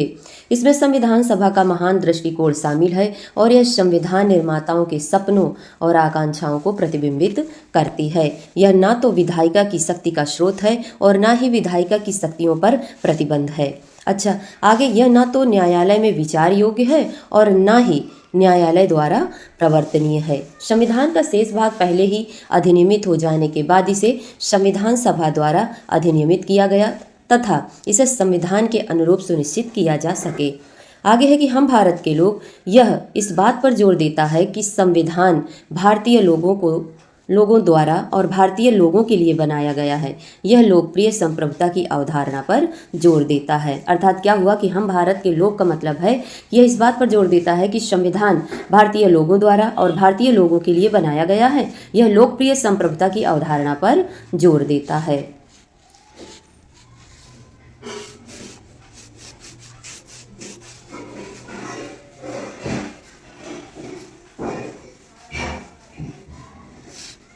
अब बात करते हैं उद्देशिका के घटक कौन कौन से हैं ना। उद्देशिका के घटक, तो देखिए उद्देशिका के घटक के अंतर्गत आएगा कि संविधान के प्राधिकार का स्रोत क्या है? भारत के लोग, भारतीय राज्य की प्रकृति अर्थात प्रभुत्व संपन्न, समाजवादी, पंथ निरपेक्ष, लोकतांत्रिक गणराज्य। संविधान के उद्देश्य हैं न्याय, स्वतंत्रता, समानता और बंधुत्व। संविधान को अंगीकृत किए जाने की तिथि है 26 नवंबर 1949। अब उद्देशिका का महत्व देखते हैं। देखिए उद्देशिका के महत्व के बारे में दिया गया है कि हमारे संविधान का पहचान पत्र किसे माना जाएगा? तो N.A. पालकी वाला को। यह भारत के संविधान का सारांश और दर्शन तथा संविधान निर्माताओं के मन की कुंजी है। यह कानून की संवैधानिकता तय करने में न्यायपालिका के लिए मार्गदर्शक के रूप में कार्य करते हुए भारतीय लोकतांत्रिक गणराज्य की जन्म पत्रिका के समान मानी गई है। उद्देशिका में मुख्य शब्द, उनके अर्थ और उनकी विशेषताएं देखेंगे। उद्देशिका में कुछ ऐसे शब्द हैं जिनके अर्थ और विशेषताएं देख लेते हैं। देखिए प्रभुत्व संपन्न, है ना, तो यह दर्शाता है कि भारत पूर्ण रूप से स्वतंत्र राज्य है। वह ना तो किसी अन्य देश का अधिराज्य है और ना ही किसी देश पर निर्भर है। इसका मतलब है प्रभुत्व संपन्न। आगे है कि यह अपने अतिरिक्त और बाह्य दोनों मामलों की देखरेख के लिए स्वतंत्र है। यह किसी विदेशी राज्य क्षेत्र का अधिग्रहण कर सकता है या किसी अन्य देश को अपने राज्य क्षेत्र का एक हिस्सा सौंप सकता है। आगे देखते हैं। भारत ने राष्ट्रमंडल की अपनी पूर्ण सदस्यता जारी रखने की घोषणा की और ब्रिटिश क्राउन को राष्ट्रमंडल के प्रमुख के रूप में स्वीकार किया। यह संवैधानिक घोषणा किसी भी तरह से भारत की संप्रभुता को प्रभावित नहीं करती है। आगे है कि संयुक्त राष्ट्र संगठन अर्थात UNO में भारत की सदस्यता भी किसी भी तरह से उसकी संप्रभुता पर कोई प्रतिबंध नहीं लगा सकती है। अब बात करते हैं समाजवादी, है ना, समाजवादी। तो यह शब्द 42वें संविधान संशोधन 1976 द्वारा जोड़ा गया। क्या? समाजवादी। समाजवादी प्रगति राज्य की नीति निदेशक तत्वों में निहित है, अनुच्छेद 36 से लेकर 51 तक, लेकिन 42वें संशोधन में इसका स्पष्ट रूप से उल्लेख किया गया है। अब बात करते हैं भारतीय समाजवाद की। तो भारतीय समाजवाद यह मार्क्सवाद और गांधीवाद का मिश्रण है, जो गांधीवाद की ओर काफ़ी झुका हुआ है। भारतीय समाजवाद, है ना। अच्छा, लोकतांत्रिक समाजवाद की अब बात करते हैं। किसे कहा जाता है लोकतांत्रिक समाजवाद? तो इसका लक्ष्य गरीबी, अज्ञानता, बीमारी और अवसर की असमानता को समाप्त करना है। यह मिश्रित आर्थिक मॉडल अर्थात सार्वजनिक और निजी क्षेत्र के सह अस्तित्व में विश्वास रखता है। अब बात करते हैं पंथ निरपेक्ष की, है ना, सेकुलर की। पंथ निरपेक्ष यह शब्द 42वें संविधान संशोधन अधिनियम द्वारा 1976 में जोड़ा गया था। आगे बात करते हैं पंथ निरपेक्ष के बारे में। यह मूल संरचना सिद्धांत, है ना, बेसिक स्ट्रक्चर डॉक्ट्रिन का यह एक हिस्सा है, अर्थात उच्चतम न्यायालय 1974 में अनुच्छेद 25 से 28 में धर्मनिरपेक्ष राज्य का स्पष्ट रूप से उल्लेख किया गया है। अब आगे है भारत में सकारात्मकता या पंथ निरपेक्षता। भारत में सकारात्मक पंथ निरपेक्षता अर्थात सभी धर्मों को समान दर्जा प्राप्त है और राज्य से समर्थन प्राप्त है। अब आगे बात करते हैं लोकतंत्र। देखिए, लोकतांत्रिक इसका तात्पर्य लोकप्रिय संप्रभुता या सर्वोच्च शक्ति लोगों के पास है के सिद्धांत से संबंधित है। यह प्रातिनिधिक संसदीय लोकतंत्र का प्रतीक है। इसमें कार्यपालिका विधायिका के प्रति उत्तरदायी होती है। नेक्स्ट है कि राजनीतिक, सामाजिक और आर्थिक लोकतंत्र को अपनाता तथा सम्मिलित करता है। आगे देखते हैं भारतीय लोकतंत्र का प्रकटीकरण। क्या? भारतीय लोकतंत्र का प्रकटीकरण प्रत्येक वयस्क नागरिक को मताधिकार, आवधिक अर्थात नियत समय में निर्वाचन, विधि का शासन, न्यायपालिका की स्वतंत्रता और किसी भी आधारों पर भेदभाव का अभाव किया गया है। अब देखते हैं अतिरिक्त जानकारी। अतिरिक्त जानकारी के अंतर्गत क्या दिया गया है? प्रत्यक्ष लोकतांत्रिक उपकरण अर्थात जनमत संग्रह, है ना। तो वह प्रक्रिया जिसके तहत किसी प्रस्तावित विधान के बारे में निर्णय लेने के लिए मतदाताओं से उनके प्रत्यक्ष वोट द्वारा राय मांगी जाती है, इसे जनमत संग्रह कहते हैं। बात करते हैं पहल की। तो पहल यह विधि जिसके माध्यम से लोग किसी विधेयक को अधिनियमित करने के लिए विधायिका के समक्ष प्रस्ताव रख सकते हैं। वापस बुलाना वह विधि जिसके द्वारा मतदाता किसी भी प्रतिनिधि या अधिकारी को उसके कार्यकाल की समाप्ति से पहले हटा भी सकते हैं, इसे वापस बुलाना कहते हैं। अब बात आ गई किसकी? जनमत की, है ना। सार्वजनिक महत्व के किसी भी मुद्दे पर लोगों की राय प्राप्त करने की विधि। इसका उपयोग आमतौर पर क्षेत्रीय विवादों को सुलझाने के लिए किया जाता है। अब बात करते हैं गणराज्य की, है ना, रिपब्लिक। गणराज्य यह लोगों को राजनीतिक संप्रभुता प्रदान करता है। इसका अर्थ है कि किसी भी विशेषाधिकार प्राप्त वर्ग की अनुपस्थिति और सभी सार्वजनिक पद बिना किसी भेदभाव के सभी के लिए समान रूप उपलब्ध हैं। दो श्रेणियां हैं, राजशाही ब्रिटेन, है ना, और गणराज्य अर्थात यूएसए भारत। भारतीय गणराज्य राज्याध्यक्ष अर्थात राष्ट्रपति का निर्वाचन अप्रत्यक्ष रूप से किया जाता है। अनुच्छेद 54 और 55 में राष्ट्रपति के निर्वाचन से संबंधित दिया गया है। न्याय जस्टिस रूसी क्रांति 1917 से प्रेरित है और वितरणात्मक न्याय अर्थात सामाजिक और आर्थिक न्याय शामिल हैं और राजनीतिक न्याय को अपनाया गया है।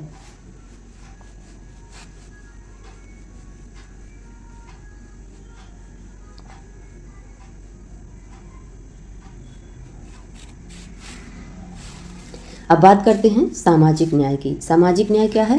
अर्थात जाति, रंग, नस्ल, धर्म, लिंग आदि के आधार पर बिना किसी सामाजिक भेदभाव के सभी नागरिकों के साथ समान व्यवहार करना, है ना, सामाजिक न्याय के अंतर्गत आएगा।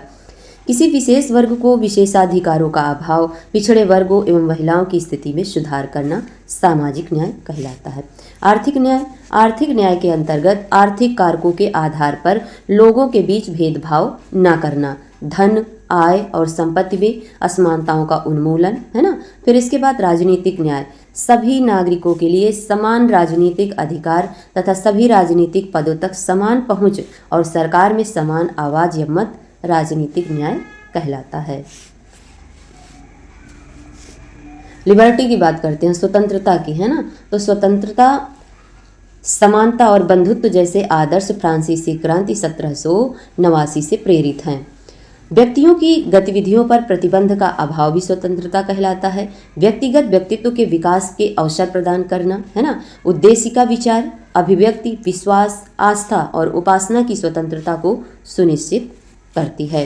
स्वतंत्रता का मतलब यह नहीं है कि कोई भी व्यक्ति जो चाहे वह कर सकता है ना। तो संविधान में वर्णित सीमाओं के भीतर ही स्वतंत्रता का उपयोग किए जाने की आवश्यकता है ना। उद्देशिका में स्वतंत्रता सुनिश्चित की गई है और मूल अधिकार निरपेक्ष नहीं बल्कि अहिर्त हैं, है ना।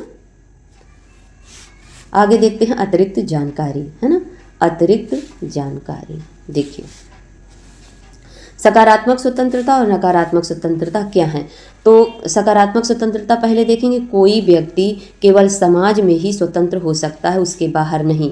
इसलिए यह इस तरह से कार्य करने की संभावना या कार्य करने का तथ्य है कि व्यक्ति का अपने जीवन पर नियंत्रण हो और उसके मौलिक उद्देश्यों को साकार किया जा सके। अब बात करते हैं नकारात्मक स्वतंत्रता की। तो गैर हस्तक्षेप के अनुल्लंघनीय क्षेत्र से संबंधित है, ना कि समाज की स्थितियों से, अर्थात बाधाओं, रुकावटों या अड़चनों का अभाव होता है। अब बात करते हैं समानता की, है ना। समानता क्या है। तो इक्वलिटी अर्थात उद्देशिका स्थिति और अवसर की समानता सुनिश्चित करती है। समाज के किसी वर्ग विशेष को विशिष्ट विशेषाधिकारों का अभाव है। बिना किसी भेदभाव के सभी को पर्याप्त अवसर ही समानता कहलाती है। अब बात करते हैं नागरिक समानता की, है ना। तो अनुच्छेद 14 विधि के समक्ष समानता है। अनुच्छेद 15 में धर्म, मूल, वंश, जाति, लिंग और जन्म स्थान के आधार पर भेदभाव निषेध है।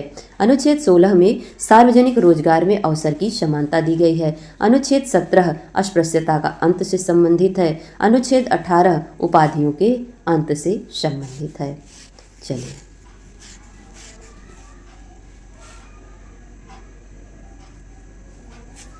अब बात करते हैं राजनीतिक समानता की। तो देखिए, राजनीतिक समानता में अनुच्छेद 325 में दिया है कि धर्म, मूलवंश, जाति या लिंग के आधार पर कोई भी मतदाता सूची में शामिल होने के लिए अयोग्य नहीं है। अनुच्छेद 326 में लोकसभा और राज्य विधानसभा का चुनाव वयस्क मताधिकार के आधार पर किया जाएगा। आर्थिक समानता, आर्थिक समानता अनुच्छेद 39 में आजीविका के पर्याप्त साधनों का समान अधिकार तथा पुरुषों और महिलाओं को समान काम के लिए समान वेतन दिया जाना। बंधुत्व की बात करते हैं, यह बंधुत्व की भावना का प्रावधान करता है। एकल नागरिकता बंधुत्व को बढ़ावा देती है। आगे है कि अनुच्छेद 51 का धर्म, भाषा, प्रदेश या वर्ग पर आधारित सभी भेदभाव से परे समरसता और समान बंधुत्व की भावना को बढ़ावा देना प्रत्येक नागरिक का मौलिक कर्तव्य बताया गया है। उद्देशिका में घोषणा की गई है कि बंधुत्व व्यक्ति की गरिमा तथा राष्ट्र की एकता और अखंडता सुनिश्चित करेगा।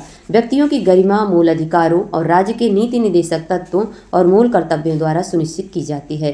किसी राष्ट्र की एकता और अखंडता राष्ट्रीय एकता के मनोवैज्ञानिक और राज्य क्षेत्रीय दोनों आयामों को समाहित करती है। अखंडता शब्द 42वें संविधान संशोधन अधिनियम 1976 से जोड़ा गया था, है ना।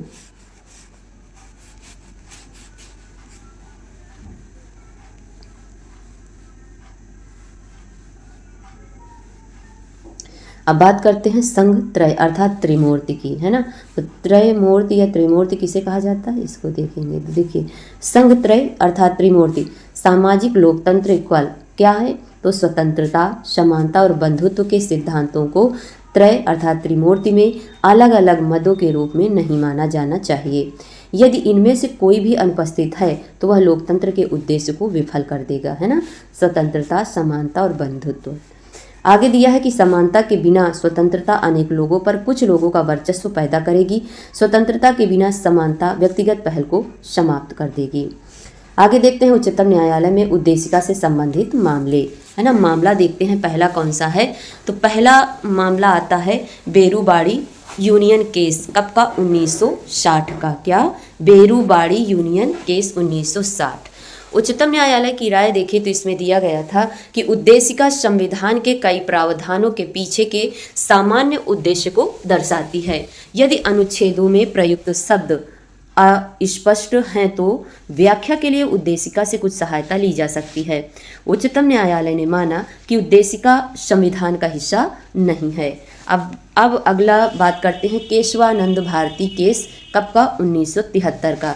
केशवा भारती केस 1973। इसमें बताया गया कि उच्चतम न्यायालय उद्देशिका संविधान का एक हिस्सा है। बेरूबाड़ी यूनियन केस 1960 में दी गई अपनी राय को उलट दिया। उद्देशिका में संशोधन किया जा सकता है बशर्ते यह संविधान की मूल संरचना को नष्ट ना करे, तब इसमें संशोधन किया जा सकता है ना। आगे है कि भारतीय जीवन बीमा निगम केस 1995 का।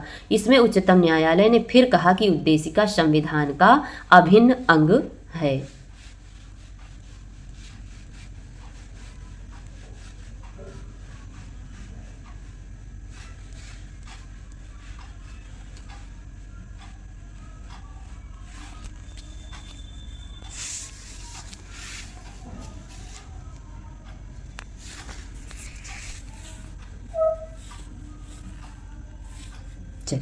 अब अगला चैप्टर देखते हैं। अगला चैप्टर है हमारा कौन सा, चलिए इसको देखते हैं।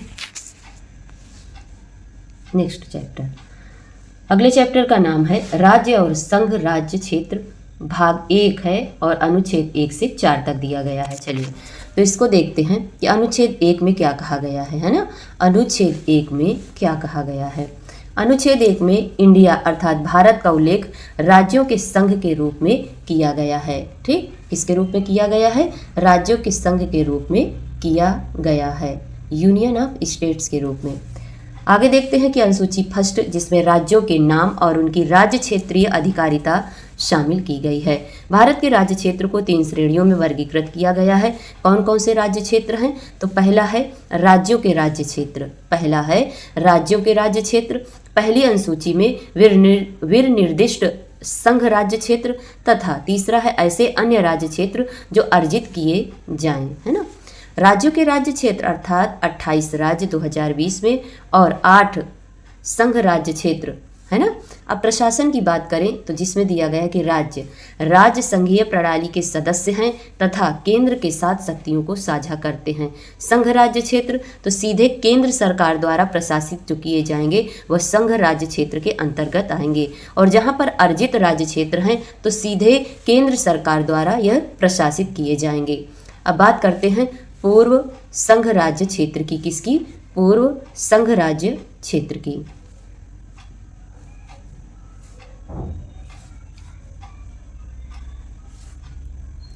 देखिए पूर्व संघ राज्य क्षेत्र, अब राज्य है ना, तो हिमाचल प्रदेश, मणिपुर, त्रिपुरा, मिजोरम, अरुणाचल प्रदेश और गोवा पूर्व संघ राज्य क्षेत्र के अंतर्गत आएंगे। संघ राज्य क्षेत्रों की आवश्यकता अर्थात राजनीतिक और प्रशासनिक दृष्टि से सांस्कृतिक विशिष्टता, सामरिक महत्व, पिछड़े एवं जनजातीय लोगों के प्रति विशेष व्यवहार एवं उनका संरक्षण है।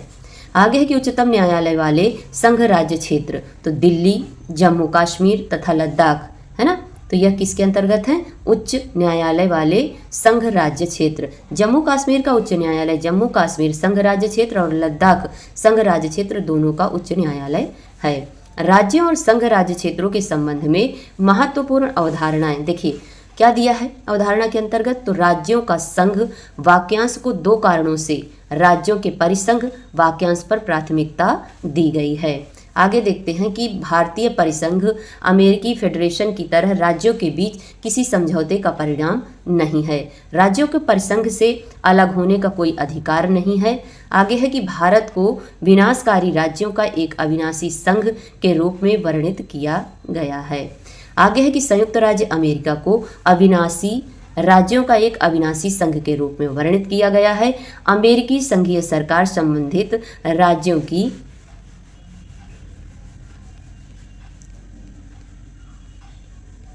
राज्यों की सहमति के बिना नए राज्य नहीं बना सकती है या मौजूदा राज्यों की सीमाओं में बदलाव नहीं कर सकती। देखिए संविधान संसद को राज्यों की सहमति के बिना नए राज्य बनाने या मौजूदा राज्यों की सीमाओं या नामों को बदलने के लिए अधिकृत करता है, अर्थात संविधान किसी भी राज्य के अस्तित्व की क्षेत्रीय अखंडता की गारंटी नहीं देता है। अब देखते हैं अनुच्छेद 368 के तहत संविधान में संशोधन करके ही भारतीय राज्य क्षेत्र को किसी विदेशी राज्य को सौंपा जा सकता है। उदाहरण के लिए 6वां संविधान संशोधन अधिनियम 2015 भारत और बांग्लादेश के बीच विदेशी अंतःक्षेत्र के हस्तांतरण से संबंधित है। 1969 के बारे में है कि भारत और किसी दूसरे देश के बीच सीमा विवाद के निपटारे के लिए संविधान में संशोधन करने की आवश्यकता नहीं है। यह कार्यवाही द्वारा किया जा सकता है क्योंकि इसमें भारतीय राज्य क्षेत्र को किसी अन्य देश को सौंपना शामिल नहीं है। आगे है भारत का राज्य क्षेत्र, है ना। तो भारत के राज्य क्षेत्र के बारे में देखेंगे कि भारत संघ से भी व्यापक अभिव्यक्ति, इसमें राज्य, संघ राज्य क्षेत्र और वे राज्य क्षेत्र शामिल हैं जिन्हें भविष्य में किसी भी समय भारत सरकार द्वारा अधिग्रहित किया जा सकता है। भारत संघ इसमें केवल राज्य शामिल हैं। अब बात करते हैं राज्य और संघ क्षेत्रों के पुनर्गठन से संबंधित विभिन्न आयोग। तो कौन कौन से आयोग थे, है ना। देखते हैं धर आयोग। धर आयोग क्या है? तो धर आयोग के अंतर्गत इस आयोग ने दिसंबर 1948 में अपनी रिपोर्ट प्रस्तुत की। इसने सिफारिश की कि राज्यों का पुनर्गठन भाषाई कारकों के बजाय प्रशासनिक सुविधा के आधार पर किया जाना चाहिए। तो धर आयोग इससे संबंधित है। अब अन्य देखते हैं। अगला है JVP समिति। क्या? JVP समिति राज्यों के पुनर्गठन के आधार के रूप में औपचारिक रूप से अस्वीकार कर दिया गया। सदस्य थे इसमें जवाहरलाल नेहरू, वल्लभ भाई पटेल, पट्टाभी सीतारामैया। गठन: यह समिति दिसंबर 1948 में गठित की गई। अप्रैल 1949 में इसने अपनी रिपोर्ट प्रस्तुत की। कौन? JVP समिति। आगे देखते हैं कि अक्टूबर 1953 में भारत सरकार को मद्रास राज्यों से तेलुगु भाषी क्षेत्रों को अलग करके भाषाई आधार पर पहला राज्य बनाने के लिए मजबूर होना पड़ा, जिसे आंध्र राज्य के रूप में जाना जाता है। अब अगला आयोग आता है जिसका नाम क्या है? फजल अली आयोग, है ना। फजल अली आयोग। फजल अली आयोग राज्यों के पुनर्गठन के आधार के रूप में भाषा को व्यापक रूप से स्वीकार किया गया। एक भाषा एक राज्य के सिद्धांत को अस्वीकार कर दिया गया। राज्यों और राज्य क्षेत्रों के 4 स्तरीय वर्गीकरण को समाप्त करने का सुझाव दिया गया। यह आयोग कौन सा? फजल अली आयोग दिसंबर 1953 में गठित हुआ था। फजल अली आयोग के सदस्य कौन कौन थे? तो फजल अली इसमें अध्यक्ष थे। KM पडिक्कर और HN कुंजरू भी इसमें शामिल थे। आयोग ने सितंबर 1955 में अपनी रिपोर्ट को प्रस्तुत किया। सरकार ने फजल अली आयोग की सिफारिशों को मामूली बदलाव के साथ स्वीकार कर लिया। राज्य पुनर्गठन अधिनियम 1956 और 7वें संविधान संशोधन अधिनियम 1956 के माध्यम से 1 नवंबर 1956 को 14 राज्यों और 6 संघ राज्य क्षेत्र बनाए गए थे। आगे देखते हैं कि 1956 में भारत का राज्य क्षेत्र, है ना। तो राज्य कौन थे? आंध्र प्रदेश, असम, बिहार, बॉम्बे, जम्मू कश्मीर, केरल, मध्य प्रदेश, मद्रास, मैसूर, ओडिशा, पंजाब, राजस्थान, उत्तर प्रदेश और पश्चिम बंगाल। संघ राज्य क्षेत्र कौन से थे? तो अंडमान और निकोबार द्वीप समूह, दिल्ली, हिमाचल प्रदेश, लक्षद्वीप, मिनिकॉय और अमिनदीवी द्वीप समूह और मणिपुर तथा त्रिपुरा इसमें शामिल थे। संघ और राज्य क्षेत्रों के बीच की तुलना देखते हैं। तो राज्य केंद्र के साथ संबंध संघीय होते हैं, है ना। और राज्य के अंतर्गत है केंद्र के साथ शक्ति वितरण को साझा करते हैं, स्वायत्तता होती है, उनकी प्रशासनिक व्यवस्था में एकरूपता है। राज्यपाल राज्य का संवैधानिक प्रमुख माना जाता है, होता है। आगे संसद असाधारण परिस्थितियों के सिवाय राज्यों के संबंध में राज्य सूची के विषय पर कानून नहीं बना सकती, है ना। ये इंपॉर्टेंट था। अब देखिए आगे क्या दिया है? संघ राज्य क्षेत्र। तो केंद्र के साथ संबंध एकात्मक होते हैं। ये संघ राज्य क्षेत्र की बात है। राज्य वाले में संघीय होते थे, लेकिन संघ राज्य क्षेत्र में केंद्र के साथ जो संबंध है एकात्मक होते हैं। ये केंद्र के प्रत्यक्ष नियंत्रण और प्रशासन के तहत होते हैं। उनके पास स्वायत्तता नहीं होती है, उनकी प्रशासनिक व्यवस्था में एकरूपता नहीं है। कार्यकारी प्रमुख राष्ट्रपति का प्रतिनिधि, प्रशासक, उपराज्यपाल, मुख्य आयुक्त है। संसद संघ राज्य क्षेत्रों के संबंध में तीनों सूचियों में से किसी भी विषय पर कानून बना सकती है। अब बात करते हैं वर्ष 1956 के बाद बनाए गए राज्य और संघ राज्य क्षेत्र कौन कौन से थे। तो देखिए 1960 में कौन सा बना? 1960 में महाराष्ट्र और गुजरात का विभाजन हुआ। 1961 में दादरा और नगर हवेली का निर्माण 10वां संविधान संशोधन से संबंधित है। 1962 की बात करते हैं कि गोवा, दमन दीव 12वां संविधान संशोधन से बने। फ्रांसीसियों ने पुदुचेरी को भारत को सौंप दिया था 14वां संविधान संशोधन अब कब सौंपा था? तो 1962 में। राष्ट्रीय राजधानी राज्य क्षेत्र दिल्ली भी, है ना, ये राज्य बनाए गए थे। आगे बात करते हैं 1963 में, है ना। तो 1963 की बात है। 1963 में नागालैंड राज्य बना। 1966 में चंडीगढ़, पंजाब और हरियाणा बना। 1971 में हिमाचल प्रदेश बना, है ना। 1987 की बात करें तो मिजोरम, अरुणाचल प्रदेश, गोवा बना। 2000 में छत्तीसगढ़, उत्तराखंड, झारखंड बने। 2014 में तेलंगाना नया राज्य बनता है।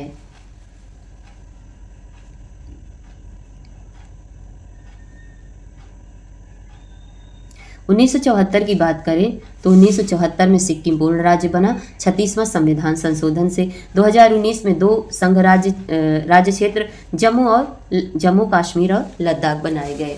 अब बात करते हैं जम्मू कश्मीर का पुनर्गठन अधिनियम 2019 के बारे में। ठीक,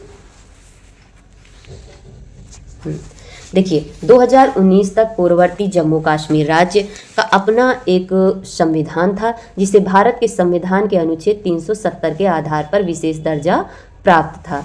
अब आगे क्या होता है कि 2019 में राष्ट्रपति के आदेश द्वारा विशेष दर्जा समाप्त कर दिया गया, जिसे संविधान अर्थात जम्मू और कश्मीर पर लागू किया करना, है ना, आदेश 2019 के रूप में जाना जाता है। जम्मू कश्मीर पुनर्गठन अधिनियम 2019 ने पूर्ववर्ती जम्मू कश्मीर राज्य को 2 अलग अलग संघ राज्य क्षेत्रों में विभाजित कर दिया। आगे दिया है कि जम्मू कश्मीर संघ राज्य क्षेत्र अर्थात विधान मंडल के साथ इसमें कारगिल और लेह जिलों को छोड़कर पूर्ववर्ती जम्मू कश्मीर राज्य के सभी जिले इसमें शामिल हैं। लद्दाख संघ राज्य क्षेत्र अर्थात विधान मंडल के बिना इसमें कारगिल और लेह जिले शामिल किए गए। अब है संघ राज्य क्षेत्रों का प्रशासन देखते हैं। तो संविधान के भाग 8 में अनुच्छेद 239 से 241 तक इसका वर्णन किया गया है। राष्ट्रपति द्वारा नियुक्त प्रशासक के माध्यम से राष्ट्रपति द्वारा प्रशासित होता है। प्रशासक राष्ट्रपति का प्रतिनिधि होता है, राज्य का प्रमुख नहीं। दिल्ली, पुदुचेरी, अंडमान और निकोबार तथा जम्मू कश्मीर और लद्दाख के लिए उपराज्यपाल नियुक्त किए गए हैं। ठीक, आगे प्रशासक की बात करते हैं। तो प्रशासक चंडीगढ़, दादरा और नगर हवेली तथा दमन और दीव एवं लक्षद्वीप में प्रशासक हैं। विधानसभा और मुख्यमंत्री के नेतृत्व में मंत्रिपरिषद पुदुचेरी, दिल्ली और जम्मू कश्मीर। संविधान में अर्जी क्षेत्रों के प्रशासन के लिए कोई अलग प्रावधान नहीं किया गया। दिल्ली की बात करते हैं तो देखिए दिल्ली राज्य सूची अर्थात कानून व्यवस्था, पुलिस और भूमि को छोड़कर, क्या कानून व्यवस्था, पुलिस और भूमि को छोड़कर और समवर्ती सूची के किसी भी विषय पर कानून बनाना, है ना। आगे है जम्मू कश्मीर राज्य सूची, इसमें क्या है, कानून व्यवस्था और पुलिस को छोड़कर और समवर्ती सूची के किसी भी विषय पर कानून बनाना। पुदुचेरी राज्य सूची और समवर्ती सूची के किसी भी विषय पर कानून। आगे बात करते हैं दादरा और नगर हवेली तथा दमन और दीव, है ना। तो संघ राज्य क्षेत्रों का विलय होता है। अधिनियम 2019 ने दोनों संघ राज्य क्षेत्रों का विलय कर दिया। आगे बात करते हैं कि संघ राज्य क्षेत्रों के संबंध में कानून बनाने की संसद की शक्ति।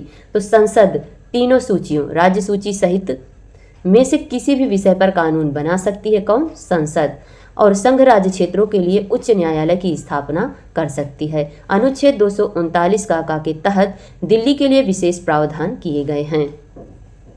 आगे कि 1991 में 69वें संविधान संशोधन अधिनियम ने इसका नाम बदलकर राष्ट्रीय राजधानी राज्य क्षेत्र दिल्ली कर दिया है। आगे देखते हैं कि राष्ट्रपति अंडमान और निकोबार द्वीप समूह, लक्षद्वीप, दादरा और नगर हवेली तथा दमन और दीव की शांति, प्रगति और सुशासन के लिए नियम बना सकते हैं। इसकी शक्ति और प्रभाव संसद के अधिनियम के समान ही है। विधानसभा सदस्यों की संख्या 70 निर्धारित की गई है, जो जनता द्वारा प्रत्यक्ष रूप से निर्वाचित होंगे। मंत्रिपरिषद के सदस्यों की संख्या 10% निर्धारित की गई है। निर्वाचन भारत निर्वाचन आयोग द्वारा आयोजित किए जाते हैं अनुच्छेद 324 के तहत। जब ऐसी स्थिति उत्पन्न होती है जिसमें राज्य क्षेत्र का प्रशासन उपर्युक्त प्रावधान के अनुसार नहीं किया जा सकता, तो राष्ट्रपति उपर्युक्त प्रावधानों को निलंबित कर सकते हैं और अनुच्छेद 356 के तहत राज्य क्षेत्र के प्रशासन के लिए आवश्यक, आकस्मिक या परिणामी अहम प्रावधान कर सकते हैं। उपराज्यपाल को अध्यादेश अर्थात प्रख्यापित करने का अधिकार है, जिसे विधानसभा द्वारा उसकी अगली बैठक के 6 सप्ताह के भीतर अनुमोदित करना होता है। उपराज्यपाल और उनके मंत्रियों के बीच मतभेद की स्थिति में उपराज्यपाल निर्णय के लिए मामले को राष्ट्रपति के पास भेजते हैं, तदनुसार कार्रवाई की जाती है। 74वां संविधान संशोधन अधिनियम 1956 साझा हित के मामलों पर सलाह देने के लिए भारत में प्रादेशिक परिषदों का गठन। आगे है संघ राज्य क्षेत्रों की सलाहकार समितियां कौन कौन सी हैं, है ना। तो देखिए, भारत सरकार अर्थात कार्य का आवंटन नियम 1961 के तहत देखेंगे, है ना। तो गृह मंत्रालय संघ राज्य क्षेत्रों के कानून, वित्त और बजट से संबंधित सभी मामलों के लिए नोडल मंत्रालय है। आगे बात करते हैं कि विधानमंडल रहित सभी 5 संघ राज्य क्षेत्रों अंडमान और निकोबार द्वीप समूह, चंडीगढ़, दमन और दीव तथा दादरा नगर हवेली, लक्षद्वीप और लद्दाख में गृह मंत्री की सलाहकार समिति प्रशासनिक सलाहकार समिति का मंच कहलाता है। आगे बात करते हैं HMAC अर्थात केंद्रीय गृह मंत्री इसका अध्यक्ष होता है। आगे ACC संघ राज्य क्षेत्र का अध्यक्ष प्रशासक माना जाता है। ठीक,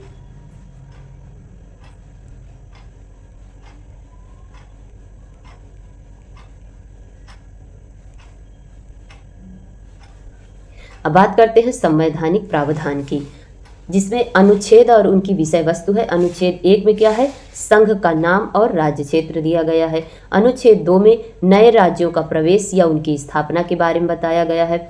अनुच्छेद 2 का में निर्देशित है सिक्किम को संघ में जोड़ा, है ना, जाएगा या शामिल किया जाएगा। सिक्किम को संघ में जोड़ा या शामिल किया जाएगा।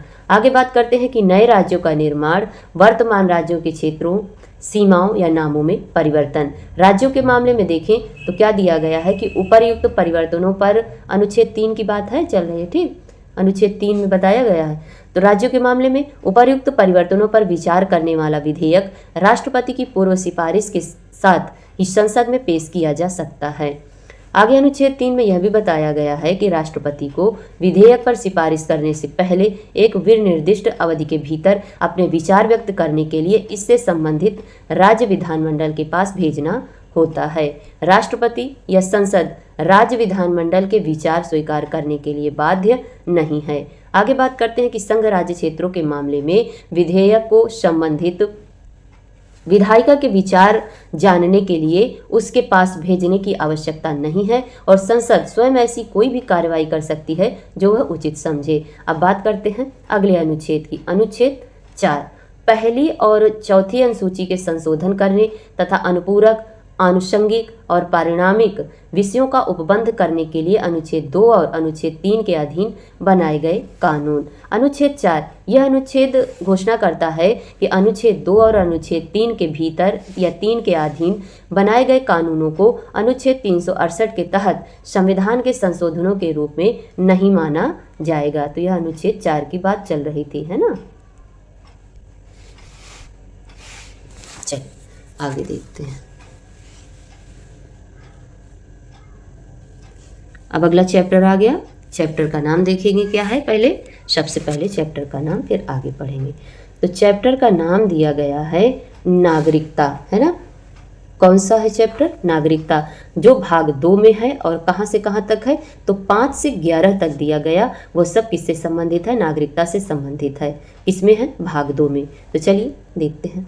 नागरिकों और अन्य देशीय व्यक्तियों के बीच पहले तुलना दी गई है ना। तो नागरिक के बारे में क्या बताया गया है कि वे भारतीय राज्य, है ना, द इंडियन स्टेट के पूर्ण सदस्य होते हैं और उसके प्रति निष्ठा रखते हैं। वह क्या कहलाएंगे, नागरिक। उन्हें सभी नागरिक और राजनीतिक अधिकार प्राप्त हैं। नागरिकों के सभी अर्थात नागरिकों के भी भारतीय राज्य के प्रति कुछ कर्तव्य हैं, जैसे कर देना, राष्ट्रीय ध्वज और राष्ट्रगान का सम्मान करना, देश की रक्षा करना इत्यादि। नागरिकों के अनन्य अधिकार भी देखते हैं, जैसे मूल अधिकार दिया गया है ना। कौन सा मूल अधिकार, तो अनुच्छेद 15 धर्म, मूल वंश, जाति, लिंग या जन्म के स्थान के आधार पर भेदभाव के खिलाफ अधिकार दिया है। अनुच्छेद 16 में लोक नियोजन के विषय में अवसर की समानता का अधिकार प्राप्त है। अनुच्छेद 19 वाक और अभिव्यक्ति संगम संघ बनाने, संचरण, निवास और वृत्ति की स्वतंत्रता का अधिकार देता है। अनुच्छेद 29 और 30 की बात करते हैं, जिसमें सांस्कृतिक और शैक्षिक अधिकार हैं। अन्य अधिकार के अंतर्गत देखेंगे तो लोकसभा और राज्य विधानसभा के निर्वाचनों में मतदान करने का अधिकार प्राप्त है। संसद और राज्य विधानमंडल की सदस्यता के लिए चुनाव लड़ने का अधिकार है।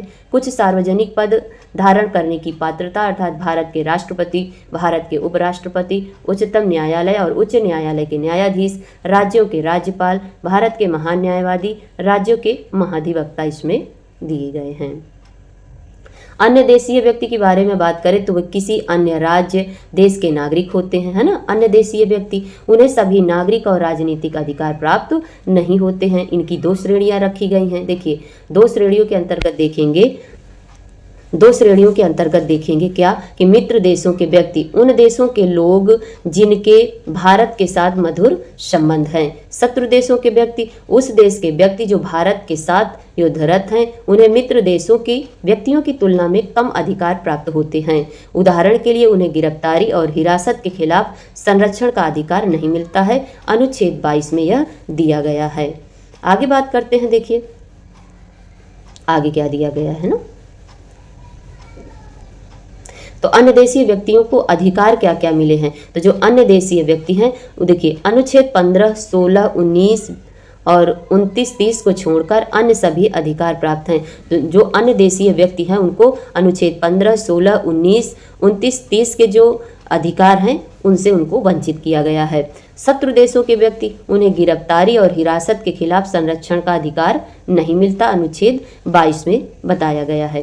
ध्यान देने योग्य महत्वपूर्ण बिंदु कौन कौन से हैं। जैसे भारत में जन्म से नागरिक और देशीकरण द्वारा नागरिक दोनों ही राष्ट्रपति पद के लिए पात्र होते हैं। चाहे वह जन्म से भारत का नागरिक हो या देशीकरण द्वारा उसने नागरिकता ली है तो वह राष्ट्रपति पद के लिए पात्र माना जाएगा। यह महत्वपूर्ण बिंदु के अंतर्गत दिया है। संयुक्त राज्य अमेरिका में देखिए केवल जन्म से ही नागरिक ही राष्ट्रपति पद के लिए पात्र है, ना कि देशीकरण द्वारा नागरिक वह राष्ट्रपति पद के लिए पात्र नहीं माने जाएंगे। लेकिन हमारे भारत में चाहे जन्म से नागरिकता मिली हो या देशीकरण द्वारा नागरिक हो, दोनों को राष्ट्रपति पद के लिए पात्र माना गया है। गृह मंत्रालय ने विदेशी अर्थात अधिकरण आदेश 1964 में संशोधन करके सभी राज्यों और संघ राज्य क्षेत्रों में जिला मजिस्ट्रेटों को अधिकरण स्थापित करने का अधिकार दिया है, जो यह तय करेगा कि भारत में अवैध रूप से रहने वाला कोई व्यक्ति विदेशी है या नहीं है। अब बात करते हैं नागरिकता से संबंधित संवैधानिक प्रावधान, है ना। देखिए भाग 2 के अंतर्गत अनुच्छेद 5 से 11 है। इसमें इस संबंध में ना तो कोई स्थायी और ना ही कोई विस्तृत प्रावधान है। यह केवल उन व्यक्तियों की पहचान करता है जो संविधान लागू होने के समय 26 जनवरी 1950 को भारत के नागरिक बन गए थे। आगे बात करते हैं कि यह संसद को ऐसे मामलों और नागरिकता से संबंधित किसी भी अन्य मामले के लिए कानून बनाने का अधिकार देता है। नागरिकता अधिनियम 1955 की बात करते हैं तो नागरिकता अधिनियम 1955 संविधान के लागू होने के बाद नागरिकता के अर्जन और समाप्ति का प्रावधान करता है। आगे बात करते हैं कि नागरिकता से संबंधित अनुच्छेद कौन कौन से हैं। अनुच्छेद 5 की बात करते हैं तो संविधान के प्रारंभ पर नागरिकता, इसका विवरण है ना। अनुच्छेद 6 में दिया है कि पाकिस्तान से भारत को प्रव्रजन करने वाले व्यक्तियों की नागरिकता। अनुच्छेद 7 में है कि भारत से पाकिस्तान को प्रव्रजन करने वाले और फिर भारत वापस आने वाले व्यक्तियों की नागरिकता। अनुच्छेद 8 बात करता है भारतीय मूल के व्यक्तियों की नागरिकता की। अनुच्छेद 9 नागरिकता की समाप्ति अर्थात किसी अन्य देश की नागरिकता स्वैच्छिक रूप से स्वीकार करने पर नागरिकता की स्वतः समाप्ति के बारे में बात करता है। अनुच्छेद 10 में है कि नागरिकता के अधिकारों को बना रहना जब तक कि संसद ने कानून न बना दिया हो। अनुच्छेद 11 बात करता है कि संसद कानून द्वारा नागरिकता के अधिकार को विनियमित करेगी। संसद के पास नागरिकता के अर्जन और समाप्ति तथा नागरिकता से संबंधित अन्य सभी मामलों के संबंध में कोई भी प्रावधान करने की शक्ति होगी, है ना। अब नागरिकता का अर्जन कैसे किया जाता है, किस तरह हम यहाँ की नागरिकता प्राप्त कर सकते हैं। तो देखिए सबसे पहले तो यहाँ पर देखिए जन्म से दिया गया, क्या जन्म से हम कैसे नागरिकता प्राप्त कर सकते हैं ना। भारत में जन्मा व्यक्ति है 26 जनवरी 1950 से 1 जुलाई 1987 के बीच जन्मा व्यक्ति, चाहे उसके माता पिता की राष्ट्रीयता कुछ भी हो, है ना, तो वो भी भारत का नागरिक माना जाएगा। 1 जुलाई 1987 के बाद जन्मा व्यक्ति उसके माता पिता में से कोई भी एक नागरिक हो, है ना। आगे है कि 3 दिसंबर 2004 के बाद जन्मा व्यक्ति यदि उसके माता पिता या उनमें से कोई एक भारत का नागरिक हो और दूसरा उसके जन्म के समय अवैध प्रवासी न हो, भारत में तैनात विदेशी राजनयिकों और शत्रु देशों के व्यक्तियों के बच्चे जन्म से भारतीय नागरिकता प्राप्त नहीं कर सकते हैं। अब बात करते हैं वंशक्रम द्वारा भारत से बाहर जन्मा व्यक्ति, इसकी बात करते हैं। तो 26 जनवरी 1950 से 10 दिसंबर 1992 के बीच जन्म हुआ हो और पिता भारत के नागरिक थे। आगे 10 दिसंबर 1992 के बाद जन्मा व्यक्ति उसके माता पिता में से कोई एक नागरिक हो।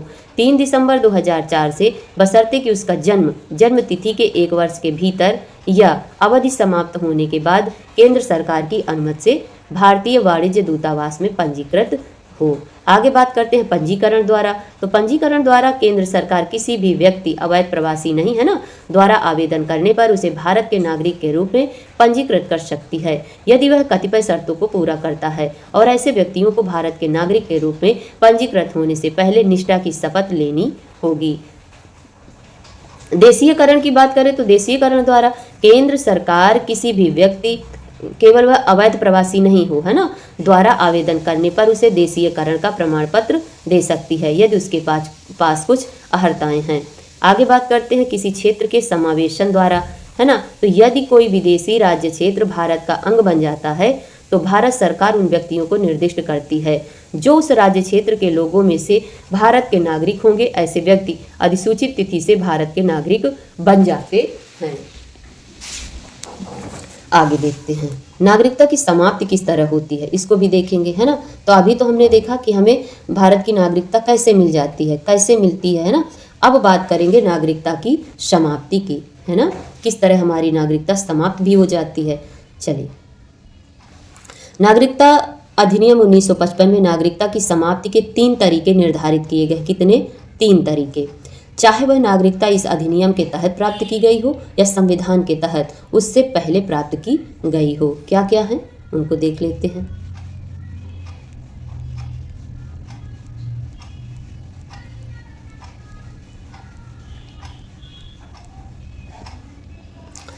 पहला है परित्याग के द्वारा। पहला क्या दिया गया, कैसे नागरिकता समाप्त होगी? परित्याग के द्वारा। तो देखिए, पूर्ण आयु और क्षमता वाला भारत का कोई भी नागरिक अपनी भारतीय नागरिकता त्यागने की घोषणा कर सकता है। उस घोषणा के पंजीकृत होने पर वह व्यक्ति भारत का नागरिक नहीं रह जाता। हालांकि ऐसे पंजीकरण को रोका जा सकता है यदि वह घोषणा किसी युद्ध के दौरान की गई हो जिसमें भारत शामिल हो।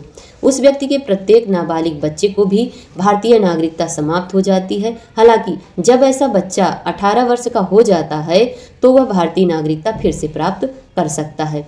दोबारा कैसे खत्म होगी यहाँ की नागरिकता? तो पर्यवसान द्वारा। पर्यवसान अर्थात जब कोई भारतीय नागरिक स्वेच्छा से, जानबूझकर और बिना किसी दबाव या अनुचित प्रभाव या दबाव के किसी अन्य देश की नागरिकता प्राप्त कर लेता है तो उसकी भारतीय नागरिकता स्वतः ही समाप्त हो जाती है। आगे, यह उपबंध उस युद्ध के दौरान लागू नहीं होता जिसमें भारत शामिल हो। आगे है कि वंचित किए जाने द्वारा भी नागरिकता समाप्त हो जाती है। कैसे? केंद्र सरकार द्वारा भारतीय नागरिकता को अनिवार्यतः समाप्त कर दिया जाता है यदि किसी व्यक्ति ने धोखाधड़ी से नागरिकता प्राप्त की हो, है ना, भारत के संविधान के प्रति अनिष्ट प्रदर्शित की हो, युद्ध के दौरान दुश्मन के साथ गैर कानूनी तरीके से व्यापार या संचार किया गया हो। तो इस तरह वंचित करने से भी नागरिकता समाप्त होती है। पंजीकरण या देशीकरण के 5 वर्ष के भीतर किसी भी देश में 2 वर्ष के लिए कारावास में रहा हो और सामान्यतः लगातार 7 वर्षों तक भारत से बाहर रहा हो तो भी नागरिकता समाप्त हो जाती है। अब बात किसकी करते हैं? अब बात करते हैं एकल नागरिकता की, है ना। किसकी? एकल नागरिकता की। यद्यपि भारतीय संविधान संघीय है और दोहरी शासन प्रणाली केंद्र और राज्य की परिकल्पना करता है ना। आगे देखते हैं कि यह केवल एकल नागरिकता जैसे कनाडा की तरह, है ना, प्रदान करता है। नागरिक केवल संघ के प्रति निष्ठा रखते हैं। अमेरिका और स्विट्जरलैंड में दोहरी नागरिकता की व्यवस्था है। इसके विपरीत भारत में अलग से राज्य नागरिकता की व्यवस्था नहीं की गई। तो हमारे भारत में अलग से कोई नागरिकता की व्यवस्था नहीं है। आगे दिया गया है भारत में सभी नागरिकों को पूरे देश में नागरिकता के समान राजनीतिक और नागरिक अधिकार प्राप्त हैं और उनके बीच कोई भेदभाव नहीं किया जाता। हालांकि भेदभाव न किए जाने का यह सामान्य नियम अनुच्छेद 15, 16 और 19 के तहत कुछ अपवादों के अधीन दिया है। अनुच्छेद 15 में बताया गया है कि राज्य उन मामलों में अपने निवासियों को विशेष लाभ प्रदान कर सकते हैं या प्राथमिकता दे सकते हैं जो भारतीय नागरिकों को संविधान द्वारा दिए गए अधिकारों के दायरे में नहीं आते हैं। उदाहरण के लिए कोई राज्य अपने निवासियों की शिक्षा की फीस में रियायत दे सकता है। अनुच्छेद 16 में संसद किसी राज्य या संघ राज्य क्षेत्र में कतिपय रोजगार या नियुक्तियों के लिए उस राज्य या संघ राज्य क्षेत्र के भीतर निवास की शर्त निर्धारित कर सकती है। अनुच्छेद 19 संचरण और निवास की स्वतंत्रता किसी भी अनुसूचित जनजाति के हितों के संरक्षण के अधीन है, अर्थात जनजातीय क्षेत्रों में बाहरी लोगों के प्रवेश, निवास और बसने का अधिकार विशिष्ट संस्कृति, भाषा, रीति रिवाजों आदि के संरक्षण के कारण सीमित है। अब बात करते हैं नागरिकता संशोधन अधिनियम 2019। ठीक, इसको भी देख लेते हैं। शायद थोड़ा सा अक्षर छोटे दिखाई दे, लेकिन अगर आप सुनेंगे तो सब कुछ समझ में आ जाएगा।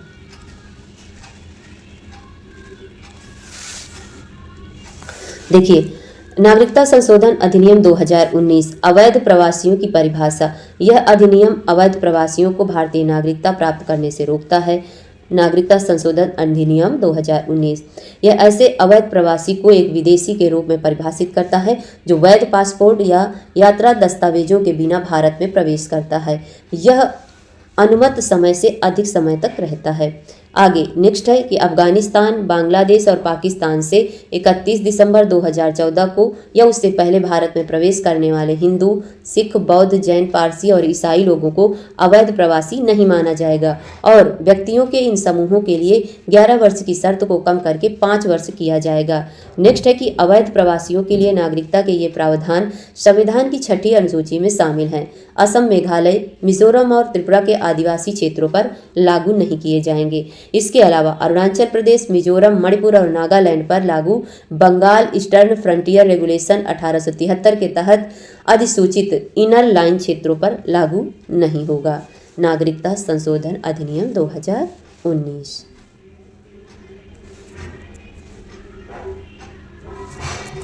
अच्छा, अब बात करते हैं कि NRI, PIO और OCI कार्ड धारक के बीच की तुलना देखते हैं। तो सबसे पहले हम देखेंगे NRI, है ना, किसका देख लेते हैं, NRI का।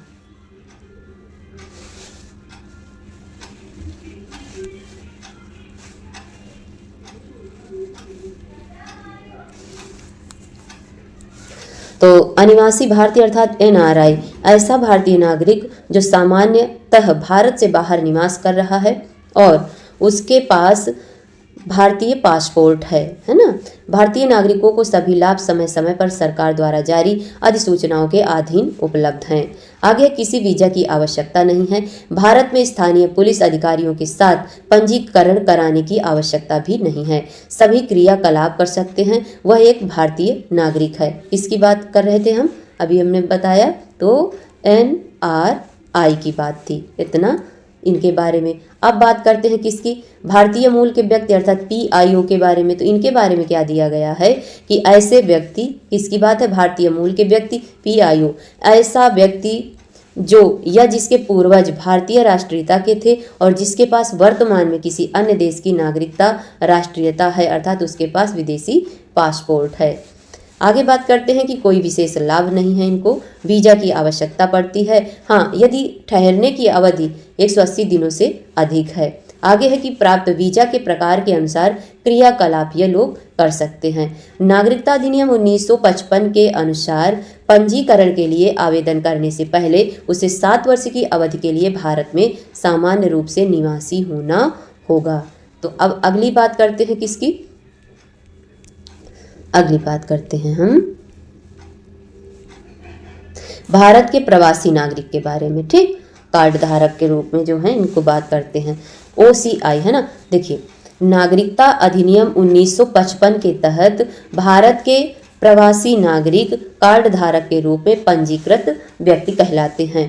देखिए, किसी भी उद्देश्य के लिए भारत आने के लिए एकाधिक आजीवन वीजा, भारत में अनुसंधान कार्य करने के लिए विशेष अनुमति की आवश्यकता होती है। विदेशी क्षेत्रीय पंजीकरण अधिकारी के पास पंजीकरण कराने से छूट है। कृषि या वृक्षारोपण संपत्तियों के अधिग्रहण से संबंधित मामलों को छोड़कर आर्थिक, वित्तीय और शैक्षिक क्षेत्रों में उन्हें उपलब्ध सभी सुविधाओं के संबंध में एनआरआई के साथ समानता है। भारतीय बच्चों को अंतर्देशीय गोद लेने के मामले में एनआरआई के बराबर माना जाता है। भारत में घरेलू क्षेत्रों में हवाई किराए पर टैरिफ के मामले में निवासी भारतीय नागरिकों को बराबर माना जाता है। आगे बात करते हैं कि आजीवन बिना वीजा के भारत की यात्रा कर सकते हैं। भारत में स्थानीय पुलिस अधिकारियों के साथ पंजीकरण कराने की आवश्यकता नहीं है। अनुसंधान कार्य को छोड़कर सभी क्रियाकलाप कर सकते हैं। अनुसंधान कार्य के बिना संबंधित भारतीय मिशन, पोस्ट, FRRO से विशेष अनुमति की आवश्यकता होती है। नागरिकता अधिनियम 1955 के अनुसार एक व्यक्ति जो 5 वर्षों के लिए OCI कार्ड धारक के रूप में पंजीकृत है और जो पंजीकरण के लिए आवेदन करने से पहले 12 महीने के लिए भारत में सामान्य रूप से निवासी है, भारतीय नागरिकता प्रदान करने के लिए पात्र है।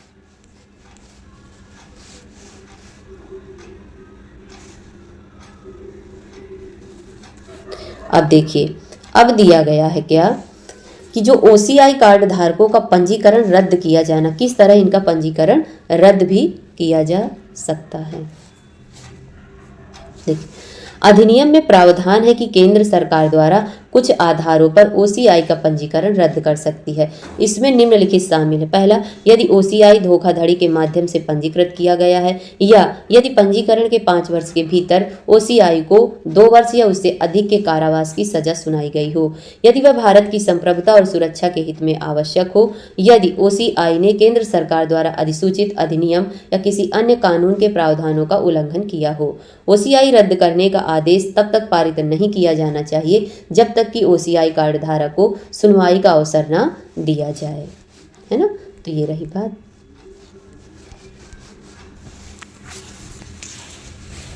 चलिए, अब पहुंचे हम अगले चैप्टर पर।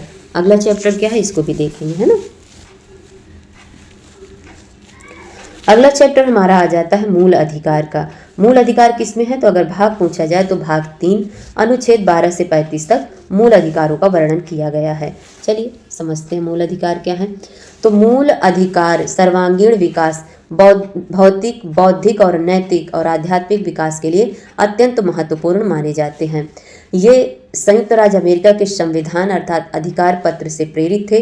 भारत में मूल अधिकार संयुक्त राज्य अमेरिका सहित दुनिया के किसी भी अन्य देश में पाए जाने वाले मूल अधिकारों से अधिक विस्तृत दिया है। इन्हें भारत का मैग्ना कार्टा कहा जाता है। किसे? मूल अधिकारों को भारत का मैग्ना कार्टा कहा जाता है। अब देखते हैं मूल अधिकारों की विशेषताएं। तो मूल अधिकारों की विशेषताएं क्या है उनको देखेंगे।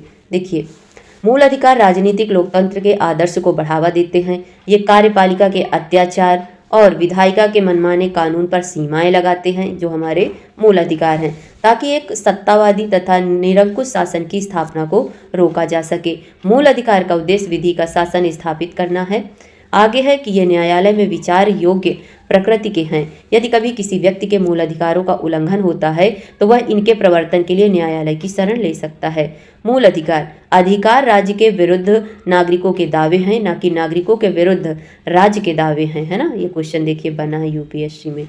आगे है कि अनुल्लंघनीय अथवा स्थायी प्रकृति के नहीं हैं। कौन? मूल अधिकार। इसे संसद द्वारा संविधान की मूल संरचना को प्रभावित किए बिना केवल संविधान संशोधन द्वारा संशोधित किया जा सकता है। आगे है कि सभी व्यक्तियों को उच्चतम न्यायालय द्वारा बिना किसी भेदभाव के इनकी गारंटी दी गई है। अब बात करते हैं मूल अधिकारों से संबंधित संवैधानिक प्रावधान कौन कौन से हैं। देखिए, पहले बात करते हैं समता का अधिकार। अनुच्छेद 14 से 18 तक दिए गए हैं समता का अधिकार। देखिए, अनुच्छेद 14 में है कि विधि के समक्ष समता तथा विधियों का समान संरक्षण अनुच्छेद 14 में बताया गया है। आगे बात करते हैं क्या,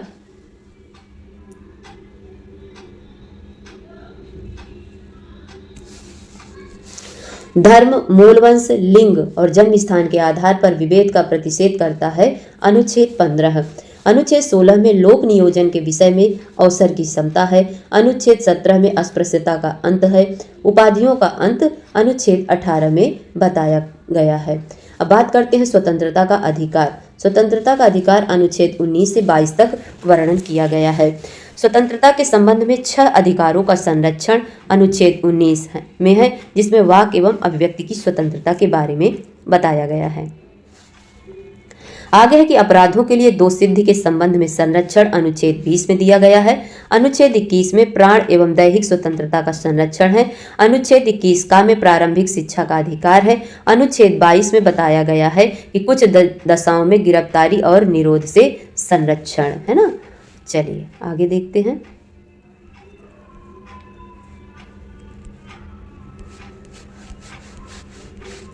आगे बात करते हैं तीसरा, शोषण के विरुद्ध अधिकार किसमें दिया गया है। अनुच्छेद 23 से लेकर 24 तक जो अधिकार हैं वो शोषण के विरुद्ध अधिकार हैं। जैसे मानव तस्करी और बलात् श्रम का प्रतिषेध अनुच्छेद 23 में है। कारखानों आदि में बच्चों के नियोजन का प्रतिषेध अनुच्छेद 24 में दिया गया। बहुत ज़्यादा क्वेश्चन इससे बनते हैं। आगे बात करते हैं धार्मिक स्वतंत्रता का अधिकार। अनुच्छेद 25 से 28 तक इनका वर्णन किया गया है।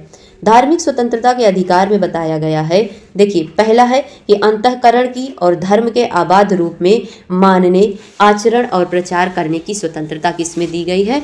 अनुच्छेद 25 में दी गई है। धार्मिक कार्यों के प्रबंध की स्वतंत्रता अनुच्छेद 26 में है। किसी धर्म की अभिवृद्धि के लिए करों के संदाय के बारे में स्वतंत्रता अनुच्छेद 27 में दिया गया है। कुछ शिक्षा संस्थाओं में धार्मिक शिक्षा या धार्मिक उपासना में उपस्थित होने के बारे में स्वतंत्रता अनुच्छेद 28 में वर्णन किया गया है। अब बात करते हैं संस्कृति और शिक्षा संबंधी अधिकार, है ना। तो संस्कृति और शिक्षा संबंधी अधिकारों की बात करें तो अनुच्छेद 29 और 30 में है, जिसमें अल्पसंख्यकों की भाषा, लिपि और संस्कृति की सुरक्षा अनुच्छेद 29 में दिया गया है। शिक्षा संस्थाओं की स्थापना और प्रशासन करने का अल्पसंख्यक वर्गों का अधिकार अनुच्छेद 30 में दिया गया है। नेक्स्ट बात करते हैं कि संवैधानिक उपचारों का अधिकार। क्या संवैधानिक उपचारों का अधिकार, तो इसमें बात करते हैं, देखिए क्या दिया गया है कि संवैधानिक उपचारों का अधिकार अनुच्छेद 32 के तहत है, जिसमें बंदी प्रत्यक्षीकरण, परमादेश, प्रतिषेध और उत्प्रेषण और अधिकार प्रच्छा याचिकाओं सहित मूल अधिकारों को प्रवर्तित कराने के लिए उच्चतम न्यायालय जाने का अधिकार है। अनुच्छेद 32 के अंतर्गत मूल संरचना का भाग भी वर्णन किया गया है।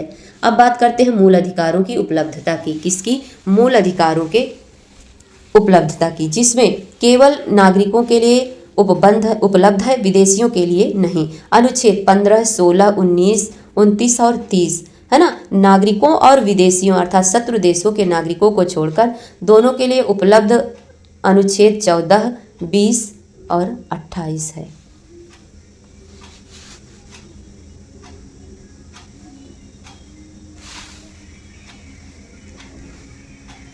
देखिए राज्य की परिभाषा और मूल अधिकारों से असंगत कानून की बात करते हैं।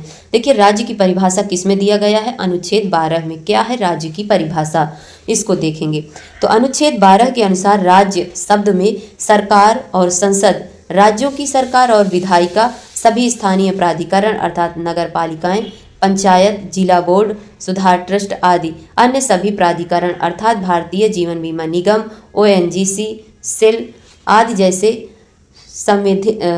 संवैधिक अथवा गैर संवैधिक प्राधिकरण इसमें सम्मिलित हैं। उच्चतम न्यायालय के अनुसार यहाँ तक कि राज्य के एक उपकरण के रूप में काम करने वाला कोई निजी निकाय अथवा एजेंसी भी अनुच्छेद 12 के तहत राज्य के अर्थ के दायरे में आते हैं, है ना। अब बात करते हैं कि मूल अधिकारों से असंगत कानून किसमें दिया गया है? अनुच्छेद 13 में। अनुच्छेद 13 में मूल अधिकारों से असंगत अथवा उनका अल्पीकरण करने वाला कानून शून्य होंगे, अर्थात स्पष्ट रूप से न्यायिक समीक्षा के सिद्धांत का प्रावधान करता है। अनुच्छेद 13 में कानून शब्द केंद्र और राज्य द्वारा अधिनियमित स्थायी कानून, राष्ट्रपति द्वारा प्रख्यापित अस्थायी अध्यादेश, आदेश के तौर पर प्रत्यायोजित विधान के सांविधिक लिखित कानून का बल रखने वाली रूढ़ि अथवा प्रथा। अनुच्छेद 13 के 4 में दिया गया है उल्लेख किया गया है कि इस अनुच्छेद की कोई भी बात अनुच्छेद 368 के अधीन किए गए किसी भी संविधान संशोधन पर लागू नहीं होगी। 24वां संविधान संशोधन 1971 की बात है। हालांकि केशवानंद भारतीवाद 1973 में उच्चतम न्यायालय ने माना कि किसी संविधान संशोधन को इस आधार पर चुनौती दी जा सकती है कि वह मूल अधिकार का उल्लंघन करता है जो संविधान की मूल संरचना का हिस्सा है, इसीलिए उसे शून्य घोषित किया जा सकता है। अब बात करते हैं समता का अधिकार, जिसमें 14 से 18 तक की बात की गई है।